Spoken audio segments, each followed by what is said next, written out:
A pretty little girl with silvery white hair and ocean-colored eyes lay in a comfortable cradle, waving her hand at the man in front of her, gently lifting the child into his arms. The man with hair the exact same color as the child thought to himself that she was a little angel. He was Enoch Rubinstein. That was his first thought upon seeing the child who looked just like him. The child seemed very close to him and appeared comfortable being held in Rubinstein's arms. The man was completely bewildered by the child's adorable appearance. He wondered, could she possibly recognize me as her father? It was an irresistible pull, a sacred blood bond. Perhaps it was also love. As his finger was grasped by the child's tiny hand, Rubinstein felt a warmth more genuine than ever before. A faint smile flickered across his icy face, and his gaze towards the child softened. Why, Enoch could not understand why he felt this way. Like other ability users in the Empire, this child was born purely out of the obligation to continue the family line, like a horse bred for mating. He thought he would not feel anything, that there would not be any emotional fluctuations. This creature should have been nothing more than a small thing sharing his bloodline. A child destined to grow up and become an ability user, a noble, and eventually a soldier, a hound of the royal family. Thinking about his own experiences and the fate of children in this world, Enoch's face darkened. A fear washed over him, forcing him to make a momentous decision. No, I can't let her live like me. Enoch leaned down and touched his daughter's soft, small face. Then, that night, as the dark night became the perfect cover for secret actions, a figure in a mysterious black cloak left the base amidst the ruined, smoke-filled battlefield. Holding the child tightly in his arms, Enoch murmured to his daughter, "You know, I can't let you live this blood-soaked battlefield life, my daughter." So he decided to escape this place with her, knowing that the distant future would be full of difficulties in concealing their identities. Just then, another figure appeared behind him. A familiar voice startled Enoch, "Are you running away?" And with the child, the woman who had just appeared and asked the question was Selena. She was 20 years old and the child's mother. Selena sternly asked Enoch, "What are you thinking?" Enoch remained silent for a long moment, then hugged his daughter tighter than ever. He replied in a soft voice, saying that he did not want to raise her the way he had been raised. Selena was not surprised by this answer. She sighed and said, "She is my child too." Yes, this was their biological child, but her birth was more like the fulfillment of an obligation than the crystallization of some vague love. After a moment of contemplation, Enoch suddenly suggested, "Then let us leave together." This proposal startled Selena. She seemed unable to believe that these words were uttered by the man before her. A moment later, Selena gave a sarcastic, bitter laugh. "Haha, I did not expect you to be so reckless. We are born, destined to die," she said, stepping closer to Enoch and his child. As an ability user and a noble of the Empire, this child is no exception. Looking at the beautiful face before him, Enoch was momentarily at a loss for words, because what she said was the cruel truth.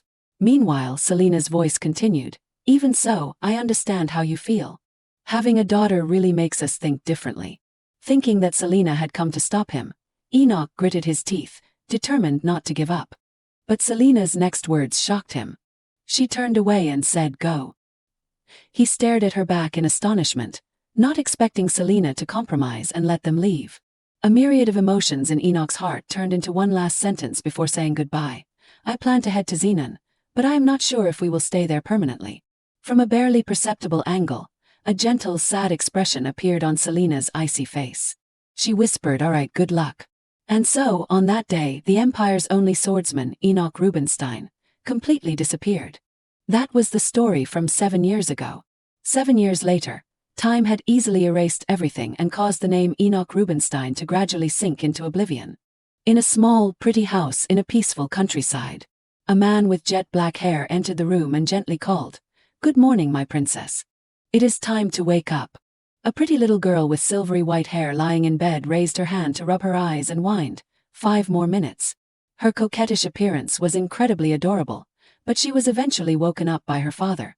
"You have to wake up, it is time to brush your teeth and have breakfast."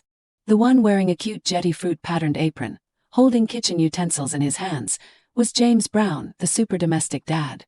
Carrying the still sleepy child in his arms, the little girl insisted that she was not hungry, but Brown smiled and coaxed, "Come on, I made your favorite scrambled eggs. Extra delicious, just for you." Hearing that, The sleepy girl took a deep breath to smell the aroma wafting from the small kitchen. Then she immediately changed her attitude and shook her head. Not just chicken and eggs, I also smell broccoli. Brown was taken aback that her nose was so sharp. I said I do not like broccoli, I can't believe it. Faced with his daughter sulking, James had to continue coaxing, my princess Lilith, just 2 pieces of broccoli today, okay? If you eat it, your afternoon snack will be chocolate and apple jam macarons. Thinking about the delicious macarons her father made, Lilith's mouth watered as she wondered, are you trying to bribe me with chocolate and apple jam macarons? Do you think I will fall for that? She angrily retorted, but eventually succumbed to her craving. Okay, just 2 pieces of broccoli. Observing his daughter's rapidly changing expressions, James could not help but feel speechless. Alright, so she is the type to fall for this kind of trap. Being carried by her father, Lilith thought to herself, what is 2 pieces of broccoli? Then her gentle father placed a good morning kiss on her soft white cheek. Who is Daddy's sweet little angel? The girl's name was Lilith Brown. She was 7 years old and a child with a rather special secret. As she grew up, she gradually remembered memories of her past life. Currently, Lilith was enjoying peaceful and happy days with her father. James was a very good father and a great cook. 7-year-old Lilith Brown began to recall her past life memories around the age of 3. And now, at 7, she remembered everything completely. Everything felt like a surreal and strangely realistic dream, including the fact that this world belonged to a fantasy novel she had read in her previous life. In her past life she was not. Right, she was a graduate student.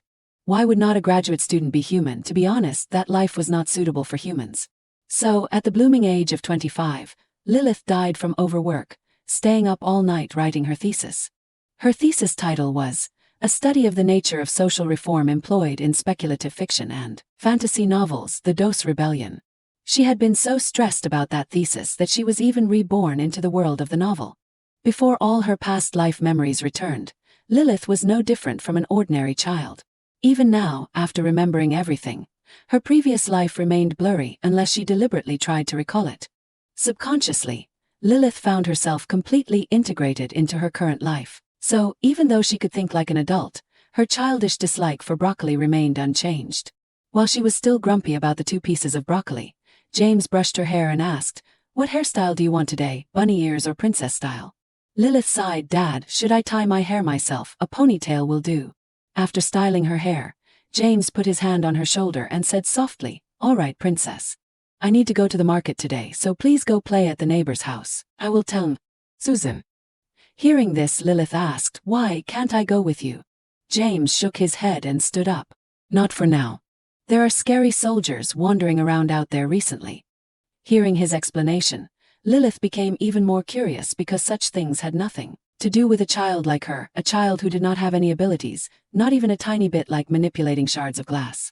But faced with her reasoning, James remained firm. Still not safe. It is dangerous. In fact, with her past life memories, Lilith understood clearly. The scary soldiers her father mentioned were elite soldiers from the Imperial Royal Army. They had come to this rural area, hundreds of miles from the capital, to search for ability users. In the world of the Dose Rebellion, where Lilith was reborn, people were divided into 2 groups, those who could use magic, also known as ability users, and those who could not, known as the powerless. Ability users could live with the title of nobility and receive preferential treatment. However, this world also had a hierarchical pyramid where individuals were discriminated against based on their abilities. Wars occurred frequently, and ability users were often sent to places of conflict. In this story, even the main characters were brutally killed. Ordinary people, or the powerless, could not even become supporting characters in this novel. Lilith concluded that she and her father were such people. Ordinary brown hair and eyes. Even the name was very common, James Brown. Clearly, he was an ordinary, superfluous passerby character. While eating her broccoli, Lilith suddenly said, but I quite like it. Being born ordinary is a great blessing, is not it? Hearing her words, James became confused. He asked her, what do you mean, honey? Lilith just smiled brightly and replied, this world is scary. I like living a simple and happy life with you, just the 2 of us. I'm happy. Her thoughts made James fall silent for a moment. After a while, he reached out and ruffled her hair, smiling. Yes, as long as I have my princess, I am happy too. After leaving his daughter with their neighbor, Susan, James waved goodbye with a pile of firewood on his back. Please take care of Lilith for me today. Princess, I will be back soon. Sitting in the neighbor's house, the orange-haired husband put a pile of acorns on the table while telling the story of Lilith's father. At first, I did not even know he was your father. A young man suddenly came to the village in the mountains, living quietly and not speaking to anyone, as if carrying some untold story. There are many people with such stories in this world. Susan, the neighbor's wife, continued. Then one night, your father came looking very pale. He was holding a newborn baby in his arms. That baby was you, Lilith. It was a clear, moonlit night. The young man named James had completely lost his usual calm and indifferent demeanor, becoming anxious and panicked as he hurriedly told his neighbor. I am sure she is not sick, but she won't eat. She must be very hungry, but every time I try to feed her milk, she screams and cries. Faced with this situation, the neighbor decided to check on the child. Me see. After taking Lilith from her father's arms, she realized the problem. So that is it, haha, the poor thing is suffering. Come inside quickly. A moment later, inside the house, Susan brought out a bowl of fragrant liquid food. She explained that it was baby food, and she had mashed some apple and banana and mixed it with baby formula. She can eat it now. Following the neighbor's instructions, a very tense and serious James slowly fed the baby a spoonful of food. At first, Lilith seemed hesitant, but after tasting it, she immediately began to eat with gusto and joy.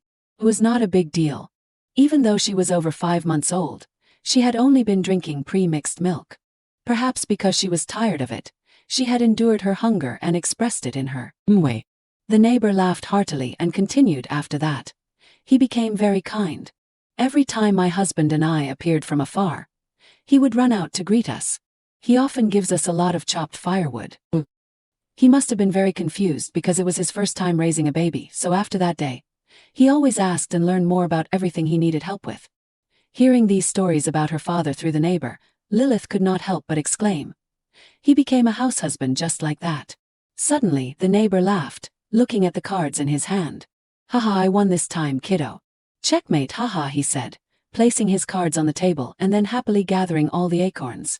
However, Lilith's small hand stopped him, along with her voice. Wait a minute. Hee gotcha. With a smile, the adorable child gently revealed all her cards. Lilith triumphantly won and took all the acorns, looking smug. Let us play again tomorrow, I always welcome a challenge. After a fun day at the neighbor's house, Lilith decided to say goodbye and go home as evening approached. Thank you, Auntie and Uncle, I had a lot of fun today. Holding a basket of laundry, she told her neighbor, Auntie, you should go back. I will do the laundry. Susan was surprised. Why are you doing the laundry? Just leave it. Faced with her aunt's confused look, the girl cheerfully explained. I will do it so my dad does not have to do it himself after he comes back from the market. The child's filial piety and adorable appearance deeply touched her neighbor. Oh dear, what an angelic child with a heart of gold. Then I will do it before I leave. These are the clothes that need washing, right? The neighbor wanted to help Lilith finish the laundry, but the little girl dodged to the side and shook her head. No, you can't. Dad's underwear is also in here. Hearing this, the neighbor blushed and gave up, letting the girl do the laundry herself. Oh my goodness. Carrying the laundry basket, the little girl's tiny feet walked step by step along the grassy path. Actually, her father did not like her secretly doing the laundry, but Lilith decided to continue anyway. In her previous life, she was an orphan. The only memory she had of a benevolent guardian was her current father. Despite his young age, he took care of her himself, changing her diapers, feeding her, bathing her, and everything else. Day after day, the importance of her father being by her side from such a young age as their bond formed, meant a lot to Lilith. Lilith told herself that she would try to grow up quickly and repay her father with filial piety.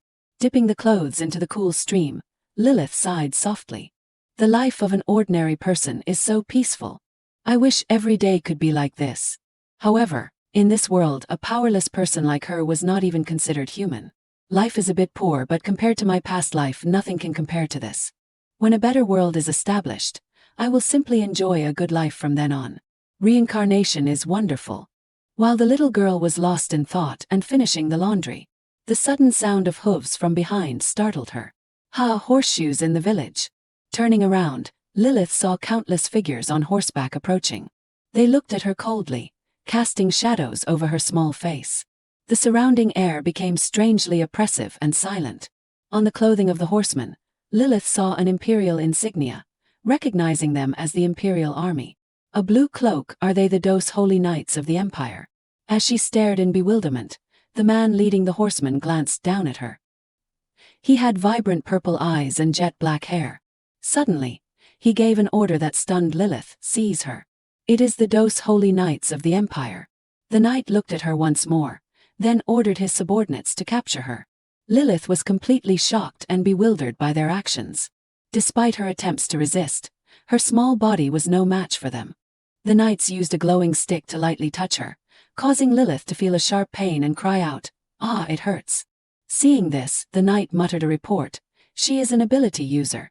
Seems she really is Enoch Rubinstein's daughter." Lilith was dumbfounded by their assessment. "I am an ability user, is there some mistake?" But the lead knight confirmed it, saying that it was obvious just by looking at her. The girl struggled. "Please let me go," but the knight held her firmly and coldly asked, "Where is Enoch Rubinstein?" The unfamiliar name made Lilith unconsciously reply, "Who is that?" But a second later she froze, repeating the name Enoch Rubinstein in her head. Why is that name appearing now? Lilith was startled to remember it was a name from the novel The Dos Rebellion. He was the commander of the Dos Knights, the strongest military force in the story. A Dos Holy Knight, a swordsman and a duke. The strongest character in the story. In his youth, he lost his young daughter because of the royal family, and one day he sharpened his sword for revenge. At that time he adopted another main character, Cheshire, as his son. Enoch Rubinstein was one of the two main characters. So this knight is looking for Enoch Rubinstein and his daughter. Based on this information, this seems to be before the events of the original story begin, meaning Enoch Rubinstein's daughter must still be alive, right? But Lilith wondered, what does that have to do with me? Never mind. She stopped struggling and turned to speak seriously to the knight. "Hey, wait a minute. You have made a huge mistake. And first of all, I am dizzy, the blood is rushing to my head. Can you put me down?" As she spoke, she used her dramatic acting skills, leaving the knight bewildered. But it gave Lilith a chance to carefully observe his face. A knight with black hair and blue-violet eyes. There seems to be a character who looks like this. But who is it? Lilith could not immediately remember. But she also recognized her dangerous situation, so she put those vague thoughts aside. Sitting securely on the horse's back, Lilith asked the knight, "You are talking about Enoch Rubinstein, the duke who is also a holy knight and a swordsman, right?" Silver hair and blue eyes. Although the child's tone was strange, the knight nodded slightly in confirmation. Hearing this, Lilith pointed at herself and said loudly, "I might look like that person because of my silver hair and blue eyes, but my dad's name is James Brown, not Enoch something. Dad said my hair and eyes are like my mom's, who left home a long time ago." The clear explanation from a small child was truly remarkable. The black-haired knight paused for a moment and could not help but praise her. "You are well educated, kid." While Lilith was still unsure what would happen next, a very familiar voice called her name. Lilith, the voice was filled with panic and shock. The girl quickly turned to the side and, seeing the approaching figure, excitedly called out, "Dad." Seeing his daughter captured, the usually quiet James held a stick in his hand like a sharp sword and shouted, "What are you doing? If you do not want to die, put my daughter down." Her father's aggressive attitude made Lilith tremble. She panicked inwardly. "Dad, are you crazy? Don't you know who these people are? Speaking disrespectfully to a high-ranking noble is grounds for immediate execution, and you are threatening to kill them." "Oh my God, my dad's lost it." Thinking this, the girl clasped her hands together, trembling as she tried to make peace with the knight. "I am sorry, my dad can't live without me. I think he has just temporarily lost his mind. If you can forgive him, I will be eternally grateful. No matter how you look at it, he is just an ordinary citizen of the Empire. He is a 27-year-old single father living in a mountain village, struggling to make a living by gathering wood and hunting with his daughter." Lilith hurriedly explained their circumstances, but the knight's eyes were fixed on her father. Suddenly, the black-haired knight tossed Lilith to a subordinate. Then he walked towards Lilith's father, causing the girl to scream in terror. Please do not do anything to my dad." As he approached, the black-haired knight suddenly smiled and said, "It seems those things are not true." Facing him, James held the stick like a sharp sword and coldly questioned, "Why are you here? Let my daughter go."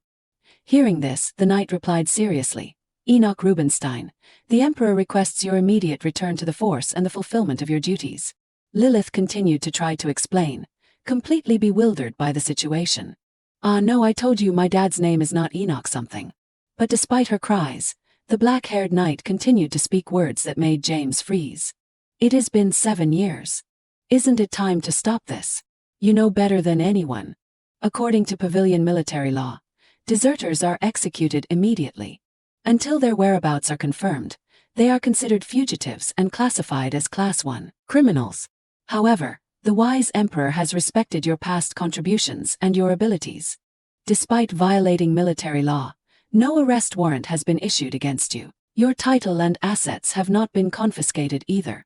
Lilith listened to the knight's words in a daze. "Wait a minute. Why is he saying things I do not understand at all?" Accompanied by the confusion in her heart, the voice continued. "Until now, all your illegal actions have been overlooked, and we have been waiting for you. It is time for you to return. Disobeying the emperor's orders means seeking death. Once again, I will relay the emperor's words." Standing opposite Lilith's father, the knight's eyes became mysterious with a faint purple glow. He emphasized, "Enoch Rubinstein, return to the force and fulfill your duties from this day forward." Silently listening for a moment, a sarcastic smile appeared on James's indifferent face. The emperor's words are still so flowery. They were before and they are now. Her father's words immediately made Lilith almost pee her pants. What, whose words? The emperor's. "Oh my God," mocking the nobility and insulting the royal family. "Dad, you have really gone too far." Not understanding her daughter's worries, James continued, "Isn't it time for the emperor to be more honest? He simply wants to keep the kennel empty for his dog to return, right? This is not good." Lilith thought she needed to stop her father and escape before things got worse. She immediately bit the hand of the knight holding her. He unconsciously let go of her in pain, causing her to fall to the ground. Under her father's gaze, Lilith hurriedly ran towards him. But before she could get far, another hand grabbed her. James shouted angrily, "Damn it, let her go." Lilith tried to calm him down while reminding him, "Oh wait, Dad, please be quiet." Then she turned and apologized awkwardly to the knight. "Hoo, I am sorry. Sir, I am sorry, I am really sorry, please spare my father's life." Tears streamed down Lilith's cheeks. She thought sadly, "Why does that Enoch person look so much like me?" She sobbed and pleaded with the knight, "And actually, I know about Enoch something. I will check everything, I am sure he is hiding somewhere. I will even help you find him. So please spare my dad's life just this once. I will go with you, I will go, please, I beg you."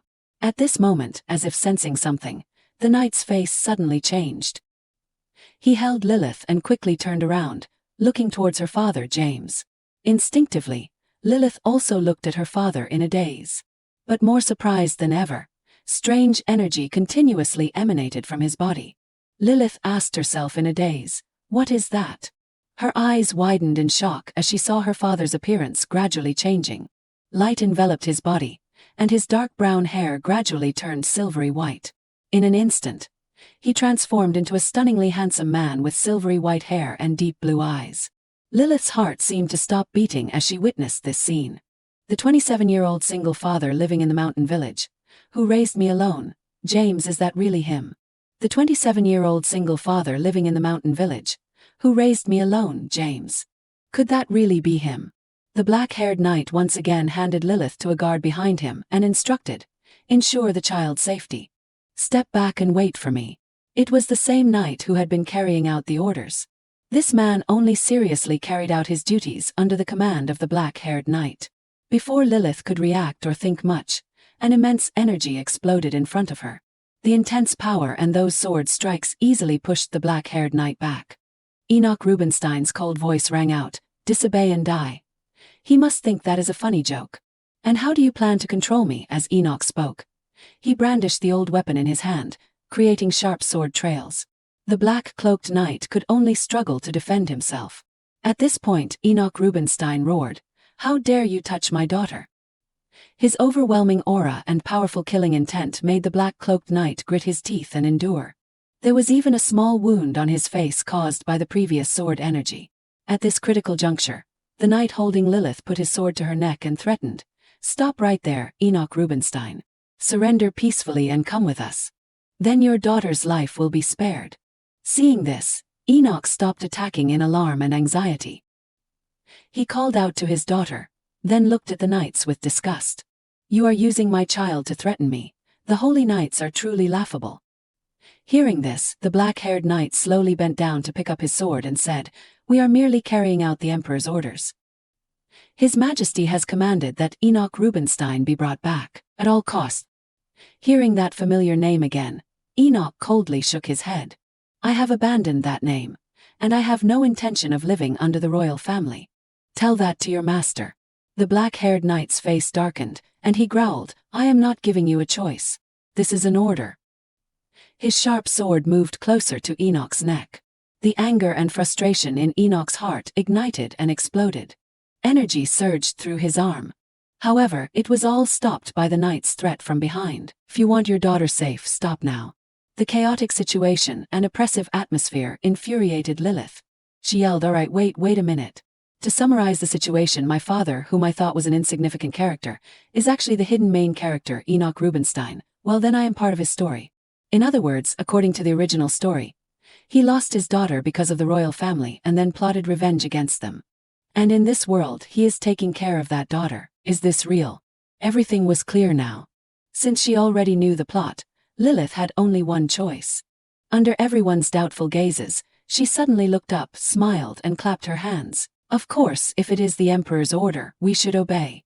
Dad will be returning to the Knights today, right?" Her sudden change of attitude stunned everyone around her. Later in their house, Lilith threw a tantrum on the floor. "I look like my mom, I look like her. Why did not you tell me? Why?" Enoch sat tiredly in front of his daughter and apologized. "I am sorry, my little princess. I am truly sorry. Even with 10 mouths, I have nothing to say. But my daughter." He paused, then suddenly smiled smugly. "Who do you take after to be so clever? You thought so quickly in that situation. Thanks to my princess, we have bought some time. They are such fools. Did they really think I would go back once they released the hostage? As long as my princess is safe, I fear nothing. Now, hurry up and pack our things, let us run," he said cheerfully as he packed their belongings, while Lilith remained silent, thinking, "Wait, is this really happening? No matter how you look at it, he looks like nothing more than a foolish villager. He probably only looks scary because they threatened to harm me."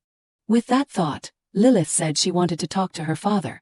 She spoke seriously, "Don't run away. Let us go back to the Empire together. Dad, please return to the Knights." Enoch was taken aback by this suggestion. Looking directly at her father, Lilith continued, "I want to live with pride. I want to go to the capital with you. I will enroll in the Ability Training Academy and receive my Ability User insignia. After all, I am an Ability User too." Enoch was completely startled by his daughter's clear words. He asked seriously, "What are you talking about? How do you know about the academy and all these things?" Lilith stammered, saying that the neighbor had told her. But Enoch was shocked. Why would the neighbor know about those things, and why would he tell a child? What was he thinking telling you about this? What was he thinking when he told you about this? Although there were still many questions and confusion in his heart, Enoch's expression softened. He silently looked at his daughter carefully, then placed his 2 hands on her tiny shoulders. "Lilith, listen carefully to what I am about to say. The truth is, I always knew this day would come. Fearsome people like those outside had to come looking for us. Even though I knew it for a long time, I still decided to run away 7 years ago. Because I really did not want you to grow up as an ability user. The life of an ability user, or the life of a noble, may seem very glamorous, but what outsiders see is not the whole truth. In the Pavilion Empire, ability users are treated like royal nobles. Depending on their rank and expertise, they are granted titles, own vast lands and countless gold coins, and have the right to command obedience and compliance. But these glamorous privileges always come with undeniable obligations. They must become the swords, shields, and scepters of the empire. They must sacrifice their lives to serve as members of the Royal Elite Federation. In a country where every day is a conquest of monster hunting, the Elite Federation is constantly deployed to the battlefield, no different from glorified war slaves. Ability users are both nobles and warriors. Soldiers and mages spend almost their entire lives on the battlefield, and the battlefield is a very scary place, my daughter. The friend I greeted just yesterday died and was brought back on the same day. When I buried him with my own hands, I wondered, who will die tomorrow, and how much longer will I live? Lilith, I am really scared. I do not want you to live a life like mine, a life where you have to face death every day. Life and death have become so commonplace that we have become numb to it. Lilith, the day I first saw you 7 years ago when you were just born, was the day you became my whole world and the warm sunshine in this cold life. I can't bear the thought of losing you." His voice choked with sobs as he hugged his little daughter tightly. Lilith gently patted her poor father's back. She told herself, "Father, I understand you more than anyone, and I also want to fulfill your wish. But if you do not go back, this country will collapse." Yes, Enoch Rubinstein absolutely could not stay in this village. In principle, he had returned to the Knights to avenge his daughter. Adopt the male lead, Cheshire, plan to embezzle 9 billion from within the Knights, and start a rebellion in this country. Because about 10 years from now, all ordinary people would die. Recalling the events that unfolded, Lilith could not help but feel a chill down her spine. The royal family had carried out widespread genocide against those without abilities, a true genocide against those without magic. The only person who could stop it was her father. But if she ran away from here with him now, then he would not adopt Cheshire, the male protagonist, and of course he would not be able to start a rebellion against the royal family. And then everything would fall apart, and innocent civilians would die. Yes, because she knew everything, Lilith could not live like this forever. She could not hide and watch this country collapse, countless small lives falling into misery. The little girl made up her mind and looked up at her father. "Dad, do you want me to live a life on the run?" Enoch shook his head weakly, troubled. "It is not like that. But you said you wanted to live a simple life with me, just the two of us." Lilith pouted and turned her head away. "Well, I changed my mind." Her attitude puzzled Enoch, who had to ask, "What do you mean?" The little girl widened her adorable eyes and said clearly, "Ability users are nobles, right? And I am your daughter. So, I am the most powerful noble, right? I can eat macarons every day, wear dresses and bows, right?" Lilith used her adorable, coquettish charm and her sparkling eyes of hope to persuade her father. If everything would go according to the original story, she thought she should use her previous life's memories to accelerate the development and meet the male protagonist, Cheshire, sooner. She had to ensure the rebellion would succeed. Lilith told her father, "I want to be a noble. I want to be a real princess. We will go back, and you won't have to chop wood so hard and sell it at the market anymore. And I won't have to wait for you to come home all day. Also, I won't have to do laundry." Enoch retorted, "I told you that you do not need to do laundry, but you still do it anyway." Suddenly, Lilith stood up abruptly. The little girl saw that her acting cute was not very effective, so she would change tactics. She silently apologized to her father in her heart. Actually, she did not want to act like this, but there was no other way. Lilith shouted angrily, "Why did not you tell me why?" Enoch was clearly stunned by his daughter's anger. "Why did not you want me to live as an ability user? What if I want to live as an ability user, as a noble? You did not even bother to ask my opinion and decided on your own." As she spoke, the little girl sobbed. Sure enough, Enoch, now worried, hurriedly tried to soothe her. "Oh, my princess," but Lilith resolutely dodged his embrace. "I do not want you to be the only one who calls me that. I really want to be a princess. I am not your daughter." Enoch's eyes widened when he heard these words, as if struck by lightning. He exclaimed in panic, "What did you just say?" Lilith cried as she pointed towards the vast world outside. "I am not James's daughter. I will be Duke Enoch's daughter. If you do not want to go, I will ask those uncles out there to take me." Her strong words left Enoch completely speechless. Finally, faced with his boundless love and heartache for his daughter, he had to compromise and give in. "All right." Sitting in the carriage, looking at her house, Lilith sighed softly. "My beloved house, full of childhood memories. I never thought I would have to leave like this." Now she could confirm that her ordinary country life had truly ended, drawing a perfect full stop. Next would be the distant future. What awaited Lilith from now on was a cruel world. The carriage drove smoothly on the village road. Little Lilith leaned against her father's strong arm and dozed off. Suddenly, the carriage stopped abruptly, causing her to pitch forward, but thankfully, Enoch caught her in time. "Lilith, are you all right?" The little girl shook her head, saying she was fine, then looked curiously out the window. "Dad, what is that?" At this moment, the black-haired knight pulled the reins of his horse and approached the window. He observed for a moment and then said, "They are werewolves." Enoch exclaimed in surprise, "Are you kidding me?" Werewolves, a pack of ferocious monsters with massive bodies like giant bears. The black-haired knight dismounted and prepared for battle. He said he knew their habitat was nearby, but he did not expect them to come down to the village. He told Lilith and her father to wait in the carriage and that he would deal with them and come back. In this dangerous situation, Enoch opened the carriage door and instructed his daughter, "Stay here and do not move. You must not go outside no matter what happens. Absolutely do not stick your head out." "Wait, where are you going, Dad?" Meanwhile, Enoch walked over to the black-haired knight, took his sword and said, "Protect the carriage. If my daughter gets even a single scratch, you are dead." The bewildered knight wondered if Enoch wanted to fight them himself. It clearly was not necessary. But Enoch, holding the sword, walked forward, muttering in a disgusted tone, "You expect me to wait how long while you deal with each werewolf one by one?" With that, Enoch faced the pack of giant werewolves alone. Their fierce, primal aura hit him in the face, but Enoch did not flinch at all. The overly dangerous situation made little Lilith, sitting in the carriage, cry out, "Dad, it is dangerous, mister, why are you just standing there watching? Help my dad."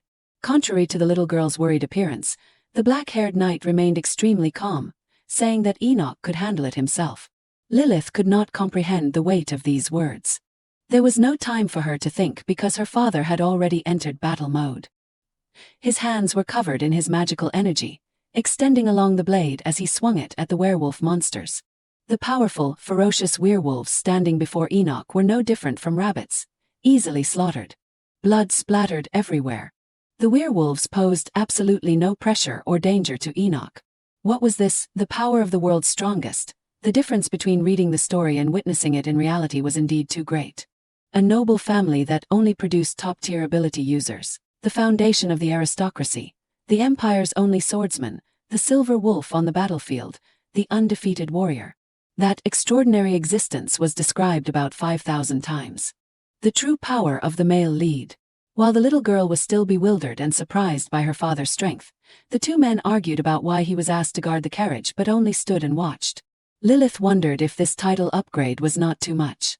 In the blink of an eye, she had become the daughter of the strongest. They traveled to the temple of Nam El Fasha, coming here to use the temple's transfer gate, which could be found in large cities, to reach the capital. Because commoners were not allowed to enter the capital in ordinary clothes, Lilith changed into another outfit, a beautiful, soft outfit that she really liked. This was the change that came with a title upgrade overnight. The knights in the group looked at the beautiful little girl before them. They curiously asked about her age and why she was so small at 7 years old. Had Duke Enoch starved her? "So, do you get scolded? Is your dad scary? What is he like when he is angry? Have you ever been hit?" Countless questions were posed by the two of them, and it seemed they were both very afraid of Duke Enoch. Lilith honestly replied that she would get scolded for hiding broccoli under her chicken, or when her dad caught her sneaking chocolate after brushing her teeth. Hearing that, the two men nodded and murmured, "You are still young, and he raises you so strictly. Of course he is Enoch Rubinstein. Did you think he would spoil his child?"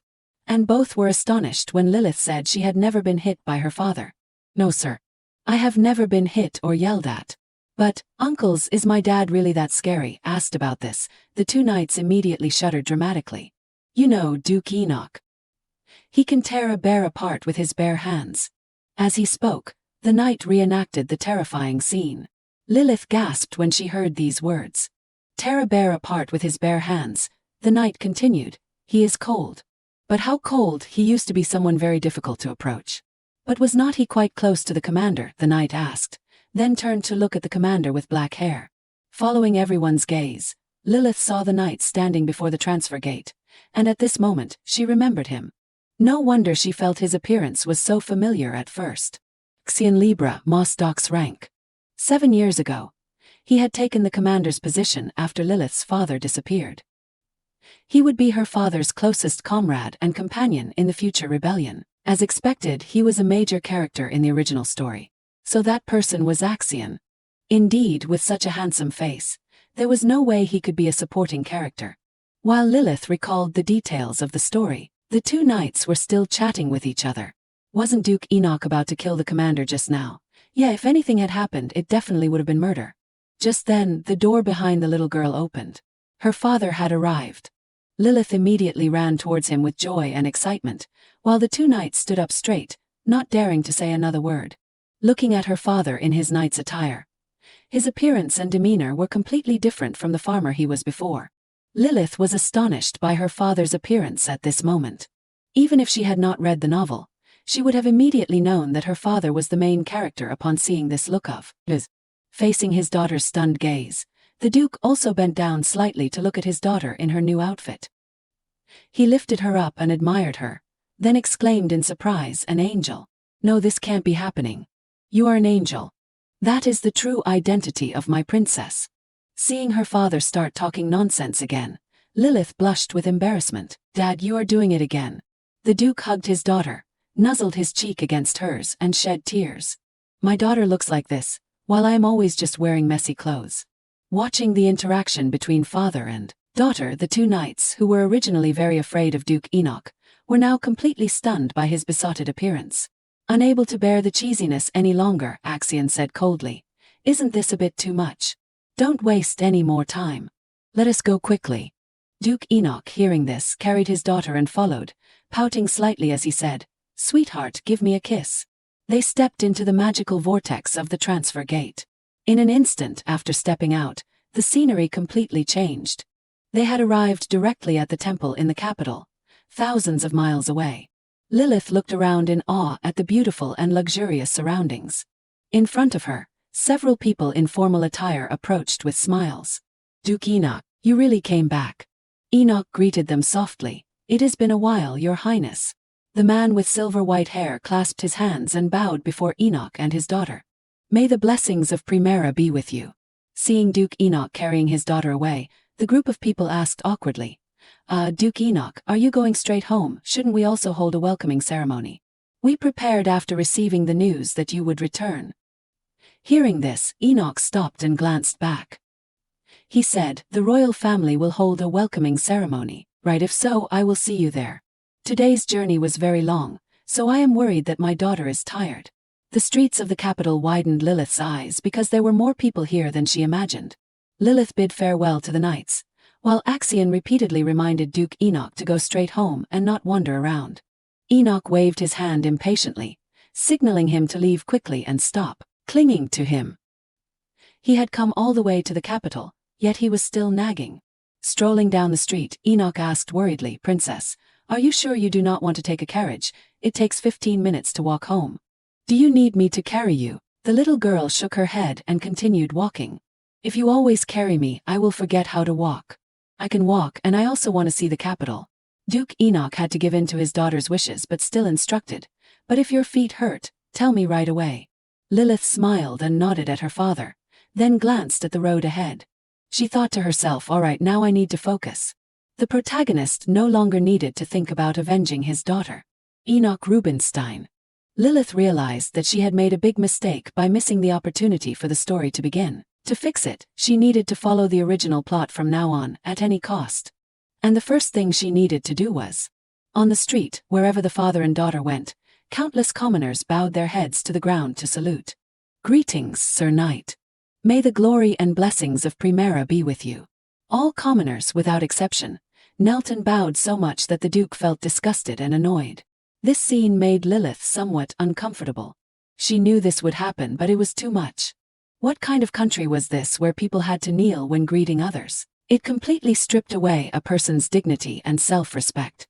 If this world did not have such an excessive denial of human rights, the protagonist would not have needed to start a rebellion, and Lilith in her previous life would not have had a topic for her essay.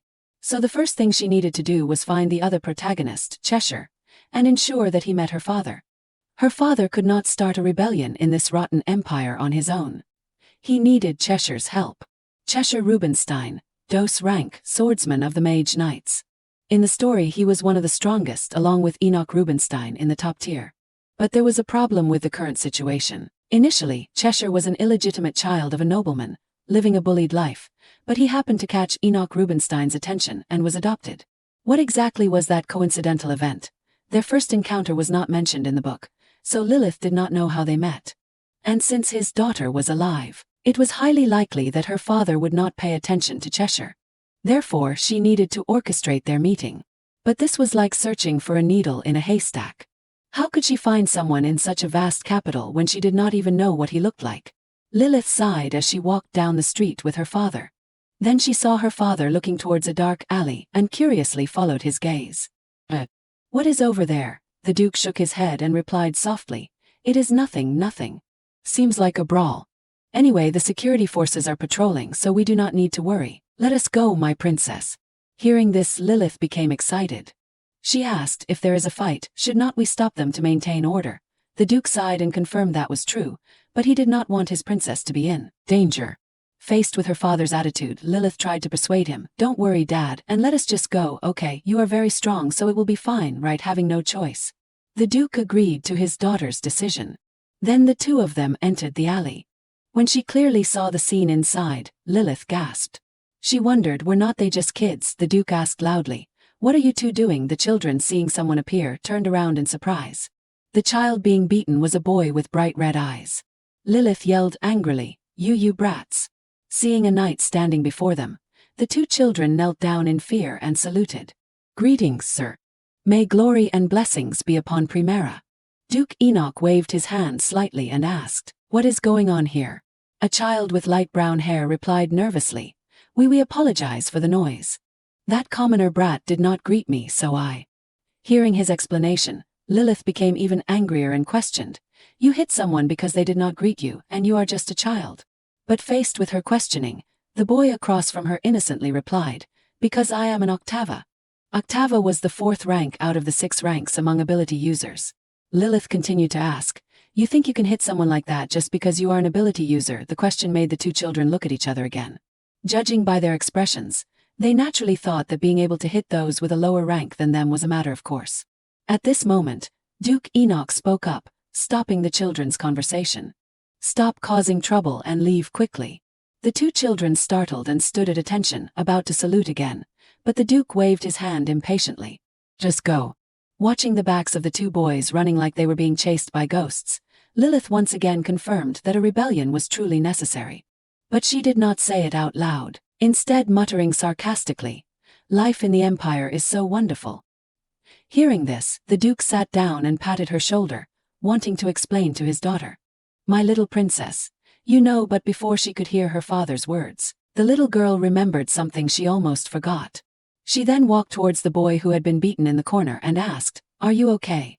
Lilith looked worried when she saw the bruises all over the child's face and the blood at the corner of his mouth. She took out her handkerchief and offered it to him.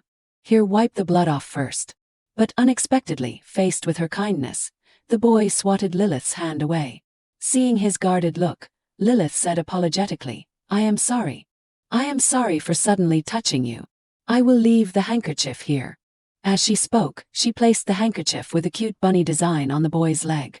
But as she got closer and looked at him from this angle, Lilith thought to herself, I just thought he was badly beaten, so it is quite bad to think this, but isn't he too handsome? A fair face with jet black hair and red eyes. A truly mysterious and cold beauty. Looking deep into those eyes, Lilith gasped and hurriedly covered her mouth. Now with black hair and red eyes. If this was truly the world of the novel, there was an absolute rule. There was no way a random background character could be this handsome. So then this child must be Cheshire. After the shock, Lilith hurriedly approached and asked, what is your name? At this time, the Duke also walked up behind his daughter and said a few words of concern to the child. Kid, are you in a lot of pain? Can you stand up? But ignoring the concern of the Duke and Lilith, the child coldly tried to stand up and limped away. Wait, little one. The Duke tried to hold the child back, but he was once again brushed aside. Lilith cried out in a panic, hey, wait a minute. Seeing his daughter wanting to chase after him, the Duke coldly held her back and said, that is right, my little princess. There are many people who do not like nobles. That child does not seem comfortable. Let us leave it at that. With that, the Duke silently watched the child's receding figure. It seemed that seeing the clear separation between commoners and nobles and such blatant class discrimination also gave the Duke something to think about. Looking at her father's expression, Lilith realized something. Yes, this was definitely the world of the novel, and the main plot was progressing naturally. This must have been the first encounter between the two protagonists, which was described as coincidental. Carrying that thought, Lilith continued home with her father. Dad, on the way, she hesitated before asking the Duke a question. Can I be friends with anyone I want? The strange question confused the Duke. He looked at his daughter worriedly. What do you mean? Facing her father's gaze, little Lilith lowered her head, looked at the ground and sighed. I am a noble. So does that mean I can't be friends with commoners? Hearing this question, the hand holding his daughter's hand suddenly tightened. He replied thoughtfully, no, Lilith. Whether noble, commoner, ability user, or non-ability user, it does not matter. As long as you are happy, you can be friends with anyone. Lilith looked at her father with surprised excitement. Really, seeing the happy smile on his daughter's face, the Duke smiled back. Of course, my daughter. Then Lilith continued, that child earlier, I do not know where he went. I do not know why, but I am still worried and keep thinking about him. The Duke wondered, are you that curious about someone you just met? Yes, I think I want to be friends with him.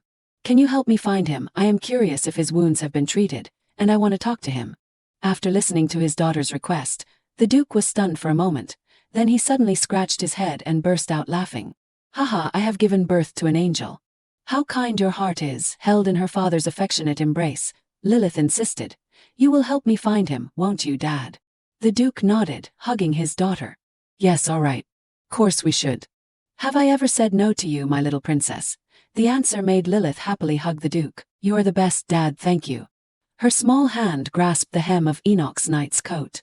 The smile on Lilith's face became serious, with a thought running through her mind.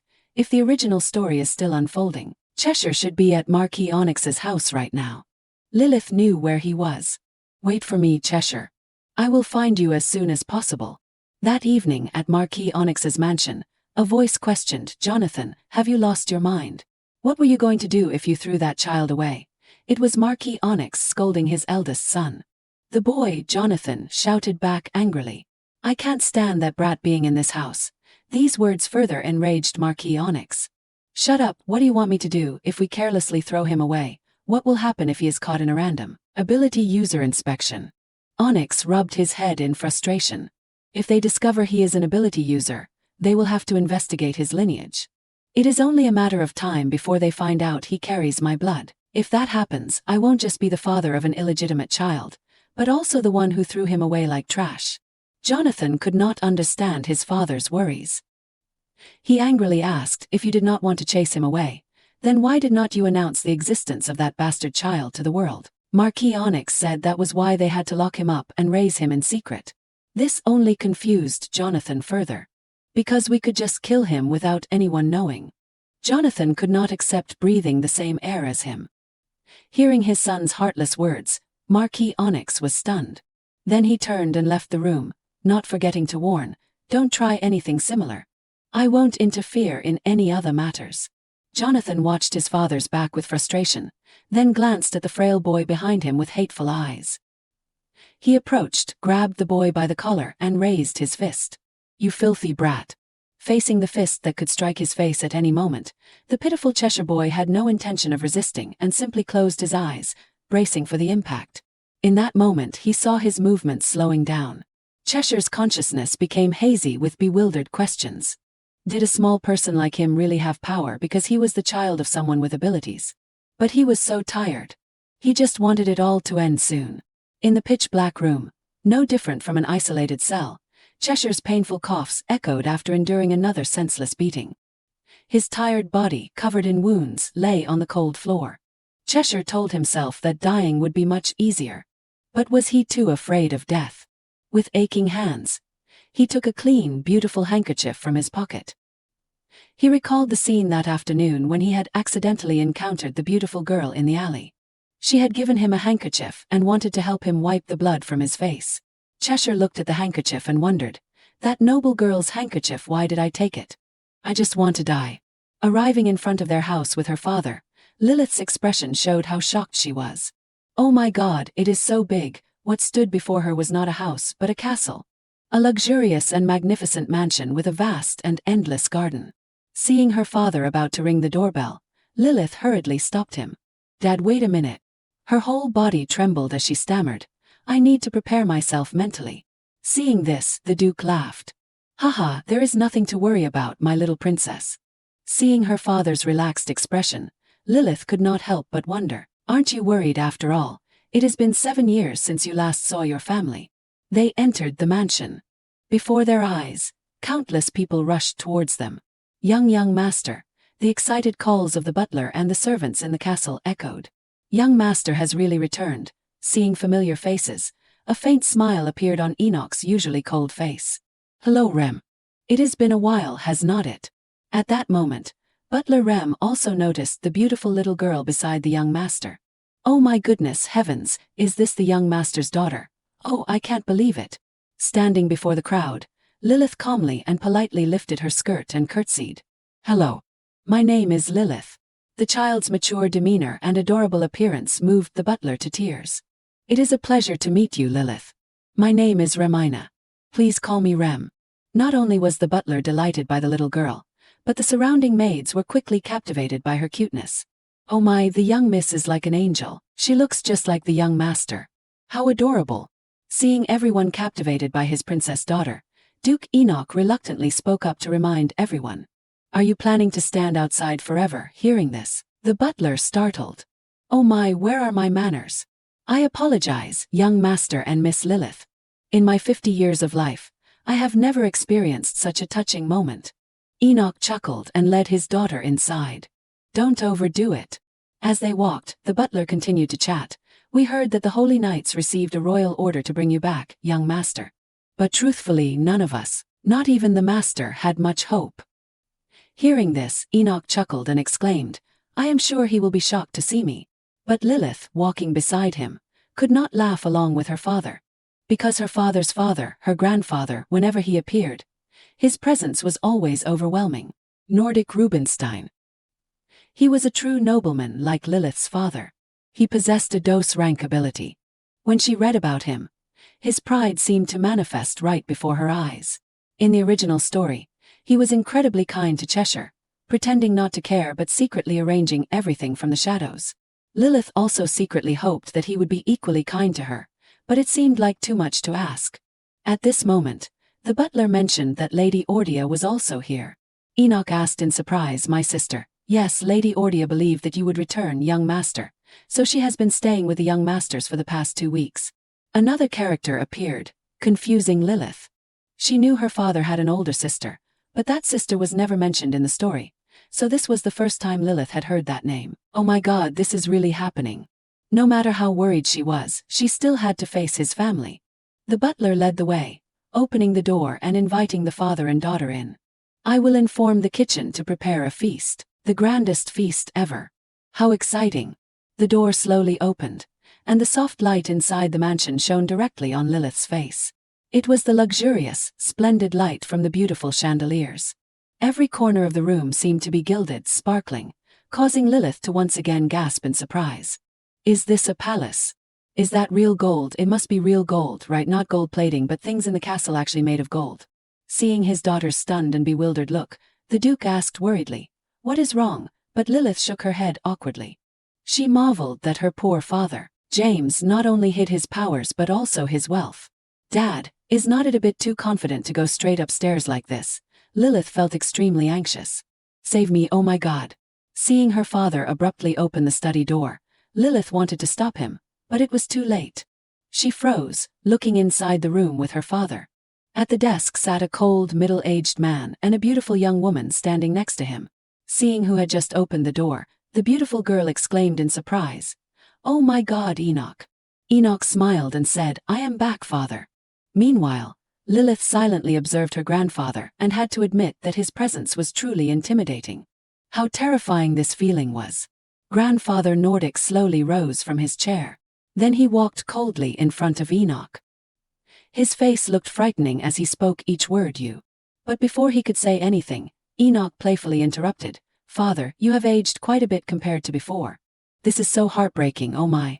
Provoked, Grandfather Nordic raised his cane high and swung it down, you little rascal. Just then Ordia, his older sister, intervened, Father, there is a child here.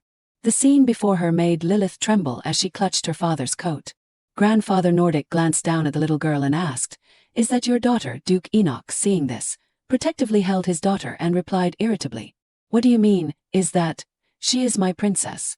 With a terrifying aura like a tropical depression, Nordic continued, You raised her by yourself for 7 years, without a single word to your family about whether you were alive or dead. Facing her grandfather's cold gaze, Lilith felt her heart tighten, and it was natural. She thought to herself, he is probably thinking that I separated them for 7 years. If I were him, I would probably hate myself too. Yes, I guessed he would react like this. Thinking that, tears welled up in the beautiful girl's eyes. Lilith, Do not be discouraged, silly. It is just normal. I do not want to be hated, though. I am sorry, Lilith said weakly and bowed her head. Her daughter's action startled Duke Enoch with worry. Princess Lilith, why are you apologizing? Then the Duke irritably reminded his father, Father, please adjust your expression to be more approachable. You are scaring my little princess. Hearing this, Nordic reluctantly interrupted, Be quiet. Then he slowly bent down and sat facing Lilith. Looking at the scary man in front of her, Lilith could not help but feel confused. She wondered if he would really hit her. Thinking of that, she fearfully closed her eyes. But surprisingly, instead of a hit or a slap, Grandfather Nordic gently placed his large hand on his granddaughter's soft cheek. That hand gently pinched Lilith's cheek. What is this? Looking at her father's stiff expression and secret smile, coupled with her grandfather's hands, Lilith did not react immediately. Was this her grandfather pinching her cheek? A moment later, she excitedly smiled. Grandpa, I am Lilith. I am 7 years old. Grandpa, it is nice to meet you. Then the little girl happily threw herself into her grandfather's arms. Grandfather Nordic also gently hugged his beautiful granddaughter. That is right. I am your grandfather. A little later, in the spacious hallway, Aunt Ordia gently told Lilith that she would introduce her to her cousins. I have 2 sons, and they are actually twins. They are a little mischievous and worry me, but they are both good kids. They have always wanted a sibling, so I am sure they will like you. Through her aunt's story, Lilith recalled the original story. Right, if they are her sons, then they must be the heirs of Antrace. The twin heirs of the Antrace dukedom. They are the nephews of Enoch Rubinstein. One of them will become a holy knight, and the other will become a magic swordsman. Standing in front of the door, Aunt Ordia continued, But Theo seems a little frail, so I am worried about him. The door to the room opened, and Lady Ordia cheerfully called inside. Look who is here, boys. However, Lilith's expression was not very excited because she had read the original story. And in this novel, many characters die, especially the twin brothers. Both of them will die. The twins were among the few people whom Cheshire, her father's adopted son, truly opened up to. So when they, the 2 people Cheshire considered his brothers, died, he almost lost his mind. Anyway, seeing the 2 brothers with her own eyes, Lilith had to admit they were truly identical. Meeting the twins, they huddled together, looking at the little girl in front of them. They both exclaimed how small she was. They looked exactly alike. Aunt Ordia even laughed and said that it was embarrassing to admit, but when the 2 children really wanted to trick someone, even she, as their mother, could not tell them apart. She turned to her 2 sons. Your uncle has just returned, and this cute little girl is your cousin. Her name is Lilith. The first person to greet the little girl was the brother who seemed frail, Theo. In the original story, Theo, the one destined to become a holy knight, was somewhat frail from birth. In the story, his personality was very gentle and caring, taking care of the male lead, Cheshire, like a real brother. Theo died tragically the spring after he was ordained as a knight due to a rare congenital disease. Considering the timeline, he has less than 4 years left. Facing his cousin, Theo gently patted her head. Oh, how cute. On the other side, Aunt Ordia also spoke to her other son, Leon. Leon, you greet Lilith too. But Leon put on a cold expression and teased. Such a small kid does not look like 7 years old at all. Stupid, I was much taller at 7. His words made Ordia angrily scold. What, did you just call your cousin stupid? She turned and smiled at Lilith. Lilith, although your brothers look exactly alike, their personalities are completely opposite. Theo is gentle and kind, while Leon is mischievous and cunning. Being bad-mouthed by his mother in front of his cousin whom he had just met, Leon was dissatisfied and about to retort, but his mother flicked him painfully. Leon, behave yourself and speak politely. How many times have I told you, girls won't like you if you keep acting like that. It has not even been a few days since you scared Miss Ballerina with that giant spider. Hearing that, Leon dejectedly replied, Miss Marica Ballerina said she liked the spider, so I gave it to her. Ordia sighed tiredly at her son's innocent naivety. She only said that because she wanted to be friends with you, not because she actually liked that hairy spider. What young lady would like that? Lilith, listening to their conversation, could not help but exclaim that raising a son was truly tiring. Leon, the one who is to become a magic swordsman, was very mischievous and had a habit of speaking without thinking. Therefore, he often argued with Cheshire. Of course, that was not his true feeling. No one cared more about Cheshire than Leon. In the original story around Volume 2, a large-scale monster extermination battle took place. Leon sacrificed himself in that battle, using his body to shield Cheshire when he was ambushed.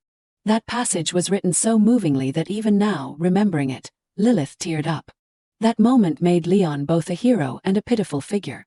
With complex thoughts and emotions in her heart, Lilith stepped closer, took Leon's hand, and said that she was happy to meet him.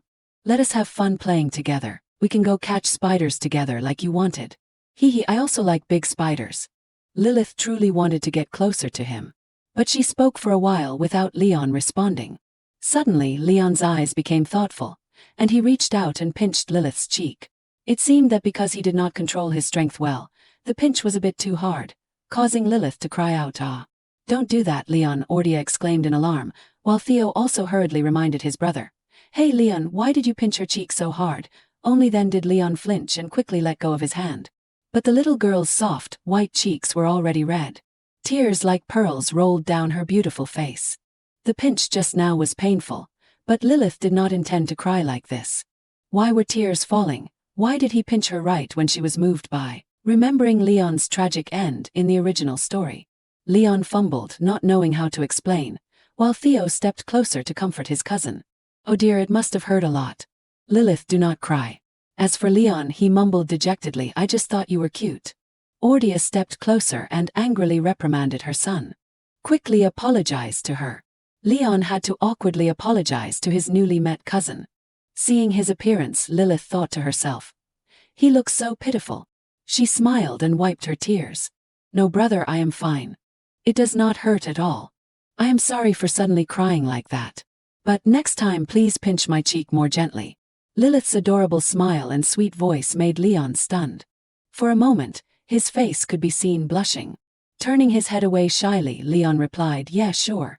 That afternoon, as the sunset cast its glow over the mansion, Lilith sat before a lavish dining table, her mouth agape.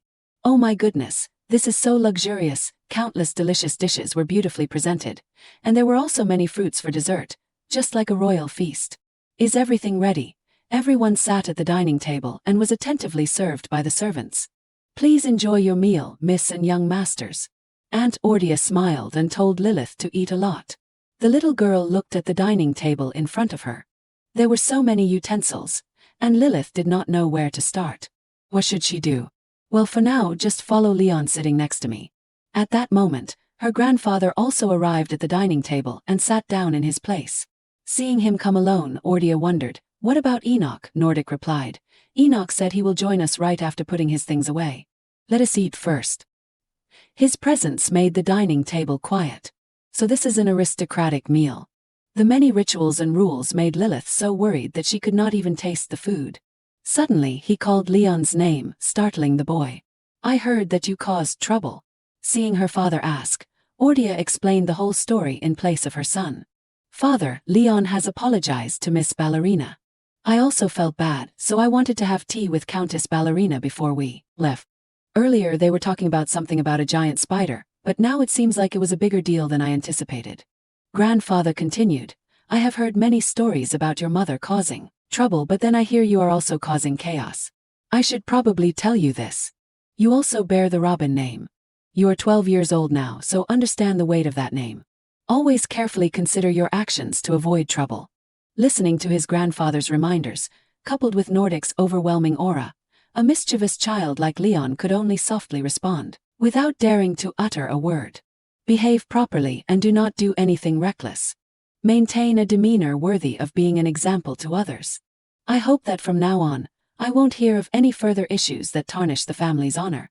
Leon listened and dejectedly nodded. "I'm sorry." Lilith, sitting next to him, was not too surprised by his grandfather's attitude because he was exactly like in the original story. He was a perfect example of a true nobleman.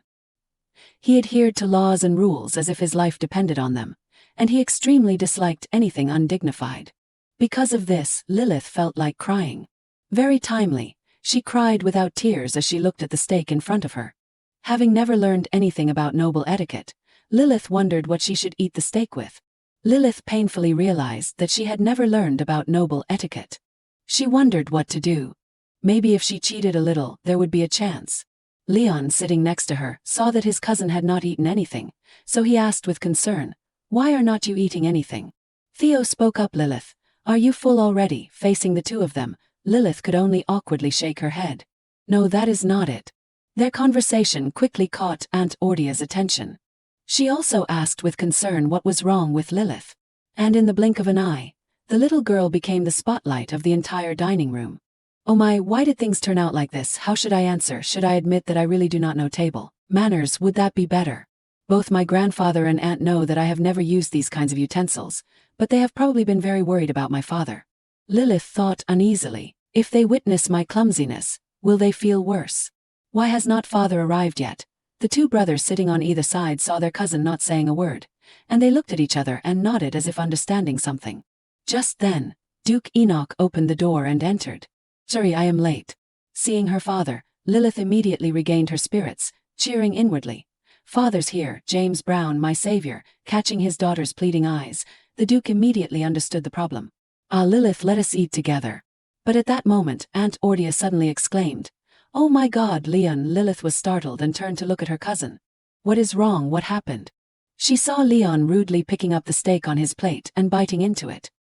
His mother cried out in alarm, "Why are you eating so rudely? Your cousin is sitting right next to you." Not only Leon but Theo as well. "Oh my God, you too, Theo. Who taught you to use a knife so carelessly? Hold it properly." Amidst Aunt Ordia's frantic reminders, grandfather silently observed the situation without saying a word. After forcefully cutting the large piece of meat, Theo placed the plate of cut meat in front of Lilith. "Here, eat, Lilith."